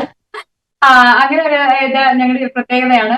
അതുപോലെ അവിടെ ആ വർഷിപ്പ് ഞാൻ അങ്ങനെ കൊയറിൽ മാത്രം നിന്നിട്ടുള്ളൂ. അപ്പൊ എനിക്ക് വർഷിപ്പ് ലീഡ് ചെയ്യാനുള്ള ഒരു ഇത് എനിക്ക് ഒരു കോൺഫിഡൻസ് എനിക്ക് ഉണ്ടായിട്ടില്ല. ഞാൻ എപ്പോഴും ചിന്തിക്കുന്നത് ഒരു ശുശ്രൂഷയൊന്നും എന്റെ മുകളിലില്ല, ചാച്ചനെ സപ്പോർട്ട് ചെയ്ത് നിൽക്കുക, പ്രാർത്ഥിക്കുക, അങ്ങനെ ഒരു രീതിയിലാണ് ഞാൻ മുന്നോട്ട് പോയിക്കൊണ്ടിരുന്നത്. പക്ഷെ പലരും ദേവദാസന്മാരെ എന്റെ തലക്കൈ വെച്ച് ഒരു ശുശ്രൂഷ ഉണ്ടെന്ന് പറയുമ്പോൾ എനിക്ക് അത് അക്സെപ്റ്റ് ചെയ്യാൻ പറ്റത്തേ ഇല്ലായിരുന്നു. പക്ഷെ അവിടെ ഞാൻ ഒരു ദിവസം ഒരു ലേഡീസ് മീറ്റിംഗിൽ ഇരുന്ന സമയത്ത് മിനിയാൻഡി പറഞ്ഞു, ഹെലൻ ഇന്ന് വർഷിപ്പ് ലീഡ് ചെയ്യാൻ പറഞ്ഞു. അപ്പൊ ഞാൻ പെട്ടെന്ന് ഞെട്ടിപ്പോയി, ദൈവമേ ഞാൻ എന്തോ ചെയ്യണം, അതും ഹിന്ദിയിലാണ്. പക്ഷേ കർത്താവ് അതിനുള്ളൊരു കൃപ എനിക്ക് തരുവാൻ ഇടയായിത്തീർന്നു. അന്ന് വൈകിട്ട് തന്നെ ഞങ്ങൾ ഗ്രാമത്തിലെ പാസ്റ്ററും ആന്റിയും ഞാനും ചാച്ചനുമായിട്ട് പങ്കെടുക്കാൻ പോയി. അവിടെ ചെന്നപ്പോഴും ആന്റി എന്നെ ഇങ്ങനെ പുഷ് ചെയ്ത് വിട്ടു. അവിടെ ഒരു പാട്ടങ്ങ് പാട്, ഒരു പാട്ടങ്ങ് കുഴപ്പമില്ല, ഹിന്ദിക്കാരുടെ വേണ്ടിയിട്ടല്ലേ ഒരു പാട്ട് പാട്. അത് അന്ന് ധന്യ ധന്യ യേശുന ഈശു പവിത്ര ഹേ എന്നുള്ള ആ ഒരു പാട്ടാ പാടിക്കൊണ്ടിരുന്നത്. ഈശു പവിത്ര ഹേ, ആ പാട്ട്, ആ ദൈവം പരിശുദ്ധൻ എന്നുള്ള ആ ഒരു വരി അവിടേക്ക് പാടി നിന്ന സമയത്ത് വലിയൊരു ദൈവ സാന്നിധ്യം അനുഭവിക്കാൻ കർത്താവിന് ഇടയാക്കി. വലിയൊരു ദൈവ സാന്നിധ്യം. അതിന്റെ ഒരാഴ്ചക്ക് മുൻപ് എന്റെ ഭവനത്തില് വലിയൊരു സംഭവം നടന്നതെന്ന് വെച്ച് കഴിഞ്ഞാൽ ഞായറാഴ്ചയായിരുന്നു. അന്ന് എനിക്ക് ചർച്ചിൽ പോകാത്തതിൽ എന്റെ ശരീരത്തിന് വളരെ ഒരു വയ്യാഴിക വരുവാനിടയായിരുന്നു. ചാച്ചൻ ചർച്ചിൽ പോയി, ഞാനും കുഞ്ഞു മാത്രമേ ഉള്ളൂ. അപ്പൊ കുഞ്ഞ് എന്തെങ്കിലും കരച്ചില് നിർബന്ധമൊക്കെ വരുമ്പോൾ ഒറ്റയ്ക്ക് ഞാൻ ഉള്ളത് കൊണ്ട് എനിക്ക് ഭയങ്കരമായിട്ട് എന്നെ അങ്ങ് അത് അസ്വസ്ഥതപ്പെടുത്തുമായിരുന്നു. കാരണം ജോലി ചെയ്യാൻ സമ്മതിക്കുന്നില്ല, കുഞ്ഞു പുറകെ നടന്ന് നമ്മൾ ദീദിമാരൊന്നും അങ്ങനെ വരാറില്ല, എടുക്കാറില്ല. അപ്പൊ ആ ഒരു അവസ്ഥയിൽ അന്ന് ആ സൺഡേയില് കുഞ്ഞ് വളരെ പ്രശ്നം ഉണ്ടാക്കിയപ്പോൾ എനിക്കങ്ങ് ഭയങ്കരമായിട്ട് ഒരു അസ്വസ്ഥത ഉണ്ടായി. ഞാൻ ആ സമയത്ത് ഫോണില് ഫേസ്ബുക്ക്, നമ്മൾ കുഞ്ഞിന് ഒന്ന് ഭക്ഷണം കൊടുക്കാനിരിക്കുന്ന സമയത്ത് ഫോണിൽ ഇങ്ങനെ ഫേസ്ബുക്ക് വീഡിയോസ് ഒക്കെ നോക്കുമ്പോൾ അതിനകത്ത് ഈ കുഞ്ഞുണ്ടായ അമ്മമാരിൽ ഉണ്ടാകുന്ന പോസ്റ്റ് പാർട്ടം എന്ന് പറയുന്ന ഡിപ്രഷന്റെ കുറെ വീഡിയോസ് ഇങ്ങനെ കാണാനിടയായി തീർന്നു. അതാണ് ഞാൻ ഈ ലോകത്തോട്, എനിക്ക് യൗവനക്കാരോടായെങ്കിലും പറയാനുള്ളത്. നമ്മൾ ഈ കാണുന്ന വീഡിയോസിലൂടെ ഒക്കെ പല സ്പിരിറ്റും നമ്മളിലേക്ക് അത് ആകാനും നമ്മൾ അതിലേക്ക് പിശാച് പിടിച്ചിടാനും ഇടയായിത്തീരും. നമ്മൾ കാണുന്നത് എന്തെന്ന് വളരെ ശ്രദ്ധിക്കേണ്ടത് അനിവാര്യമാണ്. അങ്ങനെയുള്ള വീഡിയോസ് ഞാൻ കണ്ട് എന്നിലേക്ക് ആ ഒരു സ്പിരിറ്റ് ഭയങ്കരമായിട്ട് സ്വാധീനിക്കാൻ ഇടയായി തീർന്നു. അതുകൊണ്ട് തന്നെ കുഞ്ഞ് അതൊരു പ്രശ്നം ഉണ്ടാക്കിയപ്പോൾ ഞാൻ പെട്ടെന്ന് കുഞ്ഞിനെ കൊല്ലണം, എന്നിട്ട് ഞാൻ മരിക്കണം, ആ ഒരു ചിന്തയിലേക്ക് വരുവാൻ ഇടയായി തീർന്നു. പെട്ടെന്ന് ആ ഒരു ചിന്ത വന്നപ്പോ ഞാൻ ശ്വാസിച്ചകറ്റിയിട്ട് കുഞ്ഞിനെ പെട്ടെന്ന് ഞാൻ ചേർത്ത് പിടിച്ച് അവളെ കൊണ്ട് ഞാൻ കട്ടിലിൽ പോയിരുന്നു ഇങ്ങനെ കരഞ്ഞിരുന്നേ. എന്താ ഇങ്ങനെയൊക്കെ ചിന്ത വരുന്നത്, യേശുവിന്റെ നാമത്തിൽ ശ്വാസിക്കുന്നു പറഞ്ഞു ഞാൻ ഇങ്ങനെ ശ്വാസിച്ച് കളഞ്ഞിട്ടു. ആ ചിന്ത ഇങ്ങനെ മനസ്സിൽ ഇങ്ങനെ നിൽക്കുമായിരുന്നു. അതിന്റെ പിറ്റേ ആഴ്ചയാണ് ഈ വർഷിപ്പ് എന്ന് പറഞ്ഞ ആ ലീഡിങ്ങിലേക്കും കയറാനും ആ ഒരു ദൈവസാന്നിധ്യം അനുഭവിക്കാനും കർത്താവ് ഇടയാക്കിയത്. ഞാൻ ആ സാക്ഷ്യം ചർച്ചിൽ എനിക്ക് അറിയാവുന്ന ഹിന്ദിയൊക്കെ വെച്ച് ആ സാക്ഷ്യം പറയാൻ ഇടയാക്കിയിരുന്നു. അപ്പോൾ അവിടുത്തെ ഒരു മോള് എന്റെ അടുത്ത് ആ മീറ്റിംഗിന് ശേഷം എന്നോടൊന്ന് പറഞ്ഞു, ചേച്ചി അത് ദീദി അങ്ങനെ പറഞ്ഞപ്പോ ആത്മഹത്യ ഒരു അനുഭവം വന്നു എന്ന് പറഞ്ഞപ്പം ഞാൻ അതിനുവേണ്ടി കഴിഞ്ഞ ആഴ്ച ഇങ്ങനെ നടക്കുമായിരുന്നു ചേച്ചി, എനിക്കും ആ ഒരു ചിന്ത വന്നുകൊണ്ടിരിക്കുമായിരുന്നു, എനിക്ക് ആത്മഹത്യ ചെയ്യണം അങ്ങനെ ഒരു ചിന്ത എന്നിൽ വന്നുകൊണ്ടിരിക്കുമായിരുന്നു. പെട്ടെന്ന് ചേച്ചി അത് പറഞ്ഞപ്പോ ഞാൻ അത് ഓർക്കുമായിരുന്നു. ഒരു സൈത്താന്റെ പ്രശ്നമാണ്, സൈത്താൻ കൊണ്ടുവന്ന ചിന്തയാണല്ലോ എന്ന് ഞാൻ അത് ഓർക്കുമായിരുന്നു. ഞാനും അത് യേശുവിന്റെ നാമത്തിൽ ശാസിച്ച് കളഞ്ഞു. ഇപ്പോൾ തന്നെ ഞാനത് മനസ്സിലാക്കുന്നു ചേച്ചി എന്നോട് സാക്ഷ്യം പറയാനിടയായി തീർന്നു. സ്തോത്രം. ദൈവം അങ്ങനെ ഞങ്ങൾ ഒരിക്കലും സ്വപ്നത്തിൽ പോലും ചിന്തിച്ചതല്ല ഇപ്രകാരം ഒരു മിനിസ്ട്രി. പ്രത്യേകിച്ച് നാട്ടിൽ വന്നതിന് ശേഷവും മലയാളി സഭയിൽ പോകാൻ ഞങ്ങൾക്ക് വലിയ താല്പര്യമില്ല. കാരണം കുറെ നാളായിട്ട് ഇപ്പം ഹിന്ദിയുമായിട്ട് ബന്ധപ്പെട്ട് നിൽക്കുന്ന പാസ്റ്റർക്കും അറിയാമല്ലോ. അപ്പൊ അവിടുത്തെ ഒരു സിറ്റുവേഷൻ മറ്റൊന്നാണ്. ഒരു മത്സര ബുദ്ധിയോ മറ്റൊന്നും തന്നെ ഇല്ല. നമുക്ക് എങ്ങനെയെങ്കിലും പ്യുവർ സുവിശേഷം അവരെ അറിയിക്കുക, അതിനകത്ത് പോയിന്റുകൾക്കൊന്നും പ്രസക്തിയില്ല. അവർ ഒറ്റ കാര്യം പറഞ്ഞ് മനസ്സിലാക്കുക, യേശു നിങ്ങളെ സ്നേഹിക്കുന്നു. അപ്പൊ സത്യത്തിൽ ഇപ്പോൾ നിലവിൽ അവർക്ക് വേണ്ടി മെഡിക്കൽ ക്യാമ്പുകളൊക്കെ നടത്താൻ ഒരു അവസരം ആത്മാ ഞങ്ങൾ നൽകി. ചില ആൾക്കാരിൽ നിന്ന് നല്ല നല്ല വസ്ത്രങ്ങളൊക്കെ ഞങ്ങൾ ലഭിക്കുവാനിടയായി. അതൊക്കെ വരും ദിവസങ്ങൾ ക്യാമ്പുകളിലൊക്കെ വിതരണം ചെയ്യും. അവരിൽ ഒരാളായിട്ട് അവരുടെ കൂടെ നിന്നുകൊണ്ട് ചെയ്യാൻ കർത്താവ് ഞങ്ങൾക്ക് ഭാഗ്യം ഒരുക്കി തന്നു. പ്രത്യേകിച്ച് അങ്ങനെ ഒരു മിനിസ്ട്രി വളരെ ചുരുക്കം ആൾക്കാരെ ചെയ്യുന്നത് ഞാൻ കണ്ടിട്ടുള്ളൂ. കാരണം എക്സ്പെക്ടേഷൻ അവരിൽ നിന്നും ഒന്നും നമുക്ക് കിട്ടാനില്ല, നമുക്ക് അങ്ങോട്ട് കൊടുക്കാനേ ഉള്ളൂ. പക്ഷെ അവർക്ക് വേണ്ടി നമ്മളൊരു കാര്യം ചെയ്യുമ്പോൾ, അവരുടെ സന്തോഷം കാണുമ്പോൾ, അവർ ആ അന്യജാതിക്കായിരിക്കുന്ന സഹോദരങ്ങൾ ഈ ദൈവത്തെ ആരാധിക്കുകയും അവരതിനെ സ്വീകരിക്കുകയും ചെയ്യുമ്പോൾ നമുക്ക് കിട്ടുന്ന ഒരു സന്തോഷം അത് പറഞ്ഞറിയിക്കാൻ പറ്റുന്ന ഒന്നല്ല. അത് തീർച്ചയായിട്ടും അനുഭവിച്ചറിയേണ്ട ഒരു അനുഭവം തന്നെയാണത്. അപ്പൊ തീർച്ചയായിട്ടും ഈ ദിവസങ്ങളിൽ കർത്താവ് ഞങ്ങളെ ആ വഴിയിലൂടെ കൊണ്ടുപോകുന്നു. ആ ദൈവസഭ നിറഞ്ഞുകൊണ്ടേ ഇരിക്കുന്നു. ഞങ്ങൾ പ്രാർത്ഥിക്കുന്നു, വരുന്ന മാസം ഇനി പുതിയൊരു ഹോളിലേക്ക് മാറേണ്ടതായിട്ടുണ്ട്. കർത്താവിന്റെ അനുഗ്രഹം അങ്ങനെ കർത്താവ് ചൊരിഞ്ഞുകൊണ്ടേ ഇരിക്കുന്നു. ഒത്തിരി ദൈവദാസന്മാരും ഞങ്ങൾക്ക് വേണ്ടി പ്രാർത്ഥിക്കുന്നതായിട്ട് ഞങ്ങൾക്കറിയാം. ഒരുപാട് പേര് ഞങ്ങളെ സപ്പോർട്ട് ചെയ്യുന്നു പ്രാർത്ഥനയിലൂടെ. പാസ്റ്റർ നല്ലതാണ് എന്ന് പറഞ്ഞൊരു മോറൽ സപ്പോർട്ട് പലയിടത്തും ഞങ്ങൾക്ക് കിട്ടുവാൻ കർത്താവ് കാരണം ഒരുപാട് പേര് ആഗ്രഹിച്ചു. ഒത്തിരി ദേവദാസന്മാർ എന്നെ വിളിച്ചിട്ട് പറഞ്ഞു, പക്ഷേ ഞങ്ങൾ ആഗ്രഹിച്ചതാണ് നാട്ടിൽ ഇങ്ങനെ ഒരു മീറ്റിംഗ് ആരംഭിക്കണമെന്ന്. ദൈവം അനുഗ്രഹിക്കട്ടെ, ഞങ്ങളുടെ പ്രാർത്ഥനകളുണ്ട് നിങ്ങളോട് കൂടെ. അപ്പൊ സത്യം ആ വലിയ പ്രാർത്ഥനകളാണ് ഇന്ന് ഞങ്ങളുടെ സമ്പാദ്യം. അങ്ങനെ മുമ്പോട്ട് കർത്താവ് വളരെ ഭംഗിയായിട്ട് കൊണ്ടുപോകുന്നു. തുടർന്നും മിനിസ്ട്രിക്ക് വേണ്ടി light and life worship centre പായിപ്പാടുള്ള ഹിന്ദി സഭയ്ക്ക് വേണ്ടി എല്ലാ ദൈവമക്കളുടെ പ്രാർത്ഥനയും കൂടെ ഞങ്ങൾ ഈ അവസരത്തിൽ ചോദിച്ചു കൊള്ളുകയാണ്. Praise the lord. Praise lord പാസ്റ്ററെ, പ്രൈസ് ലോർഡ് സിസ്റ്ററെ. നിങ്ങളുടെ അനുഭവങ്ങൾ എത്ര മനോഹരമായ അനുഭവങ്ങളാണ്. പാസ്റ്റർ ആസാമിൽ ജനിച്ചു, ആസാമികളോട് സുവിശേഷം പറയുന്നു. സിസ്റ്ററെ ഒരു ബംഗാളി സഹോദരനാണ് രക്ഷിച്ചത്, ബംഗാളി സഹോദരന്മാർക്ക് വേണ്ടി വേല ചെയ്യുന്നു. കർത്താവ് നിങ്ങളെ അങ്ങനെ ഡിസൈൻ ചെയ്തതാ, ദൈവം നിങ്ങളെ പ്രത്യേകമായിട്ട് ആ ജനതയ്ക്ക് വേണ്ടി ഒരുക്കിയത്. ഞാൻ പാസ്റ്ററുടെ ഹിന്ദി സാക്ഷ്യത്തിൽ പറഞ്ഞൊരു കാര്യമാണ്, അത് മലയാളത്തിലും ആവർത്തിക്കുക. നമ്മളോട് പലരോടും ദൈവം കേരളത്തിലുള്ളവരോട് നോർത്ത് ഇന്ത്യയിൽ പോകുന്ന ഒത്തിരി പറഞ്ഞിട്ടുണ്ട്. അവർ നോർത്ത് ഇന്ത്യ പോകാൻ റെഡി ആകാത്തതുകൊണ്ട് നോർത്ത് ഇന്ത്യക്കാരെ മുഴുവൻ കേരളത്തിലോട്ട് ദൈവം കൊണ്ടു തന്നിരിക്കുക. അതുകൊണ്ട് ആരെങ്കിലും ഇന്ത്യക്കാരുടെ ഇടയിൽ വേലയ്ക്കുള്ള വിളി ഉണ്ടായിട്ട് ഇതുവരെ കേരളം വിട്ട് വെളിയിൽ പോകാൻ റെഡി ആകാത്തവരുടെ അടുക്കൽ ദൈവം ഹിന്ദിക്കാരെ കൊണ്ടു തന്നിരിക്കുന്നു. കേരളത്തിൽ ലക്ഷക്കണക്കിന് നോർത്ത് ഇന്ത്യക്കാരായ ആളുകൾ താമസിക്കുന്നു. എനിക്ക് തോന്നുന്നു പായിപ്പാടും അതുപോലെ തന്നെ നമ്മുടെ എറണാകുളം അപ്പുറം പെരുമ്പാവൂരും ഭയങ്കര നോർത്ത് ഇന്ത്യൻ പ്രസൻസ് ആണ്. എനിക്കൊന്ന് കേരളത്തിൽ ഏറ്റവും കൂടുതൽ ഹിന്ദിക്കാരുള്ളത് ഈ രണ്ട് സ്ഥലത്താന്ന് തോന്നുന്നു, അല്ലേ? പെരുമ്പാവൂർ കഴിഞ്ഞാൽ പിന്നെ പായിപ്പാടാണുള്ളത്. പായിപ്പാട് എത്ര ആളുകൾ കാണും ഒരു നോർത്ത് ഇന്ത്യൻ? അവർ നിലവിൽ 20,000 അവര് സെൻസസ് എടുത്ത് പറയുന്നത്. പക്ഷെ അതൊരു സാധാ ഒരു റൗണ്ട് ഫിഗറാണ്, അതിനെക്കാട്ടും മീതെ നിൽക്കും. 20,000. അതെ. ഈ ചില സ്ഥലങ്ങളിലൊക്കെ ഇവര് തന്നെ ആയിരിക്കുമല്ലോ, ഇവര് മാത്രമായിരിക്കുമല്ലോ.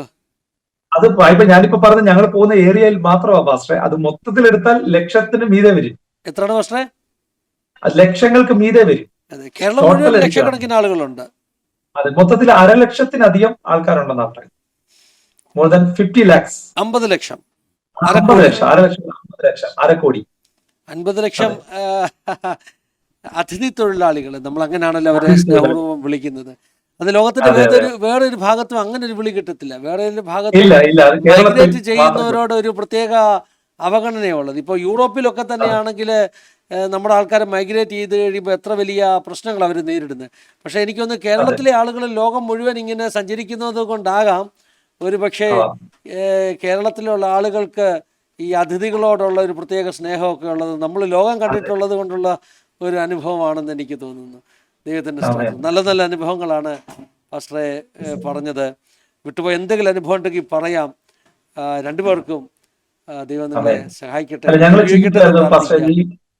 തീർച്ചയായിട്ടും ഞാൻ ചിന്തിക്കുവായിരുന്നു, ഞങ്ങളുടെ കുഞ്ഞിന്റെ ഈ ഒരു ജനനം അതിനുശേഷമാണെങ്കിൽ പോലും ഒത്തിരി കാര്യങ്ങൾ ഞങ്ങൾ ഫ്രസ്ട്രേറ്റഡ് ആയിട്ടുണ്ടായിരുന്നു. നാട്ടിൽ വന്നപ്പോഴാണെങ്കിൽ ഇപ്പം എനിക്കത് സാക്ഷ്യമായിട്ട് പറയാം. ആ സമയത്ത് നമുക്കിത് പ്രെയർ റിക്വസ്റ്റ് ആയിട്ടോ സാക്ഷ്യമായിട്ടോ പറഞ്ഞ ഒരു പക്ഷേ നമ്മൾ എന്തോ പറയുന്നത് പൈസ ആവശ്യപ്പെടുന്ന ഒരു ധ്വനി അതിനകത്ത് വരാറുണ്ട്. അതുകൊണ്ട് ഞാൻ കഴിവതും അത് ആ സമയത്ത് ഞാൻ പറയാറില്ല. പക്ഷെ ഇന്ന് അതെനിക്കൊരു സാക്ഷ്യമാണ്.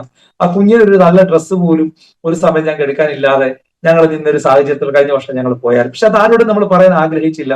ഞങ്ങൾ ഓർക്കുന്നു, തോട്ടയ്ക്കാട് ഒരു ദൈവസഭയിൽ ഞങ്ങളൊരു പ്രാർത്ഥനയ്ക്ക് പോയപ്പോ അന്ന് ക്രിസ്മസിന് കുഞ്ഞിനൊരു ഉടുപ്പെടുക്കണം. ഞങ്ങൾ പോകുന്ന വഴിക്ക് ചിന്തിച്ചതാ നമുക്കൊരു ഡ്രസ്സ് വാങ്ങിക്കണം ഇല്ലയോ എന്ന് പറഞ്ഞു. അപ്പൊ ഞങ്ങൾ ചിന്തിച്ചതല്ലാതെ നമുക്ക് അതിനുവേണ്ടി ഇനിഷ്യേറ്റീവ് എടുക്കാൻ നമ്മളിൽ ഒന്നുമില്ല.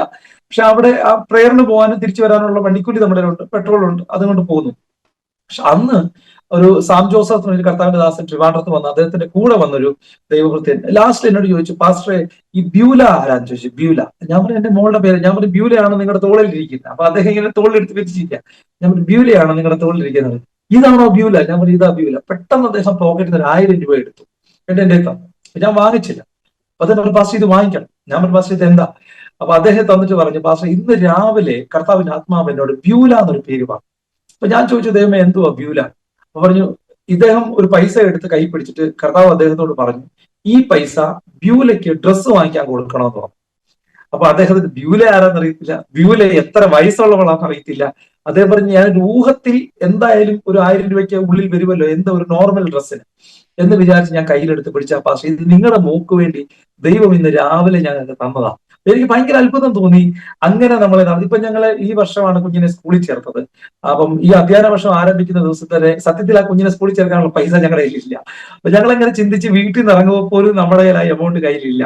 പക്ഷെ അവിടെ ചെന്ന ആ സ്പോട്ടിൽ അവരെ പറഞ്ഞു 10,000 രൂപയാണ് ഇതിന്റെ അഡ്മിഷൻ ഫീസ്, സ്കൂളിലെ യൂണിഫോം ഇത്ര, ഇതെല്ലാം പറഞ്ഞ് ഞങ്ങൾ തിരിച്ച് വീട്ടിലെത്തുമ്പോൾ ഒരു സഹോദരൻ എന്നെ വിളിച്ചിട്ട്, ബീഹാറിൽ തന്നെ ഉള്ള ഒരു ദേവദാസൻ എന്നെ വിളിച്ചിട്ട് പറയും, പാസ്റ്ററെ, കർത്താവിന്റെ ആത്മാവ് ഇന്നലെ രാത്രി മുതൽ എന്നോട് പറയുന്നു നിങ്ങൾക്ക് വേണ്ടി ഒരു എമൗണ്ട് അയക്കണം, പക്ഷെ എനിക്ക് പറ്റുന്നില്ല, ഞാനതിപ്പോ അയക്കുകയാണ്, നിങ്ങളുടെ നിങ്ങളുടെ പർപ്പസ് എനിക്ക് അറിയത്തില്ല, നിങ്ങളത് ഉപയോഗിക്കാൻ പറഞ്ഞു. ഞാൻ നോക്കിയപ്പോൾ എക്സാക്ട്ലി ഏത് എമൗണ്ട് ആണോ നമുക്ക് സ്കൂളിൽ ഫീസായിട്ട് കൊടുക്കേണ്ടത് അതും അതിന്റെ ദശാംശത്തോട് ചേർന്നൊരു എമൗണ്ടും കൂടെ കർത്താവിന്റെ ആത്മാ ഞങ്ങൾക്ക് തന്നു. വീട്ടിൽ വന്നപ്പോഴത്തേക്ക് പിന്നെ ഞങ്ങളുടെ അടുത്ത ടെൻഷൻ കുഞ്ഞിന്റെ യൂണിഫോം എവിടെ നിന്നാണ്. അപ്പൊ അത് വന്നപ്പോൾ വേറൊരു സഹോദരി ഞങ്ങളെ കാണാൻ വന്ന ഒരു ടീച്ചർ, ആ പുള്ളിക്കാരി വീട്ടിൽ വന്നിട്ട് കുഞ്ഞിന് ഡ്രസ്സ് എടുക്കാൻ, അവർക്ക് യൂണിഫോമിന് മറ്റുള്ള കാര്യങ്ങൾക്കൊന്നും പറഞ്ഞ് ഒരു തുക കൊടുത്തിട്ട് പോകും. ഞാൻ ചിന്തിക്കുമായിരുന്നു, നമ്മള് കർത്താവിന്റെ വേലയ്ക്ക് വേണ്ടി ഇറങ്ങുമ്പോൾ ദൈവത്തിന്റെ പ്രൊവിഷൻസ് കർത്താവ് ഒരുക്കുന്നത്. ഞാൻ ആരംഭത്തിൽ പാസ്റ്ററോട് പറഞ്ഞല്ലോ, ഞാൻ ഒരു മീഡിയ മാനേജറായിട്ടും ഒക്കെ വർക്ക് ചെയ്ത കാലം ഞാൻ പറഞ്ഞു. ഒരു 8 വർഷത്തോളം ഞാൻ മീഡിയ മാനേജറായിട്ട് ഞാൻ വർക്ക് ചെയ്യുന്ന സമയത്ത് പോലും എനിക്ക് കിടക്കാൻ ഒരു നല്ല കട്ടിലില്ലായിരുന്നു. ഞാൻ നേരത്തെ ഒരു പായിലായിരുന്നു 5 വർഷം 6 വർഷത്തോളം ഞാൻ കിടന്നത്. പിന്നീട് ഞങ്ങൾ ശിവാനി ചെന്നപ്പോഴും അവിടെ ചെന്ന്, അത് പിന്നെ ബീഹാറാന്ന് പറയാം, ബീഹാറിന്റെ സിറ്റുവേഷൻ അങ്ങനെയാണ്. ഒരു പലക പോലെ ഒരു സാധനം, കട്ടിലൊന്നും പറയാൻ പറ്റില്ല, ഒരു പലങ്കെന്ന് അവർ പറയുന്നത് തന്നെ, ഒരു കട്ടിൽ പോലെ ഒരു സംവിധാനം, അതിന് മണ്ടയ്ക്ക് ഒരു ചെറിയ ഒരു ഡെറി വിരിച്ച് അവിടെ ഞങ്ങള് പിന്നെ സ്കൂളിൽ നിന്ന് കിട്ടിയ ഫീസ് അനുസരിച്ച് ഞങ്ങളൊരു നല്ല മെത്ത വാങ്ങിച്ചു എന്നുള്ളതാണ്. പക്ഷെ കർത്താവിന്റെ വേലയ്ക്ക് എന്ന് ഞങ്ങൾ ഇറങ്ങിയോ, പ്രത്യേകിച്ച് പൂർണിയൽ വന്നോ, അന്ന് ഞാൻ ഇന്ന് വരെ അനുഭവിച്ചിട്ടില്ലാത്ത അനുഗ്രഹങ്ങൾ.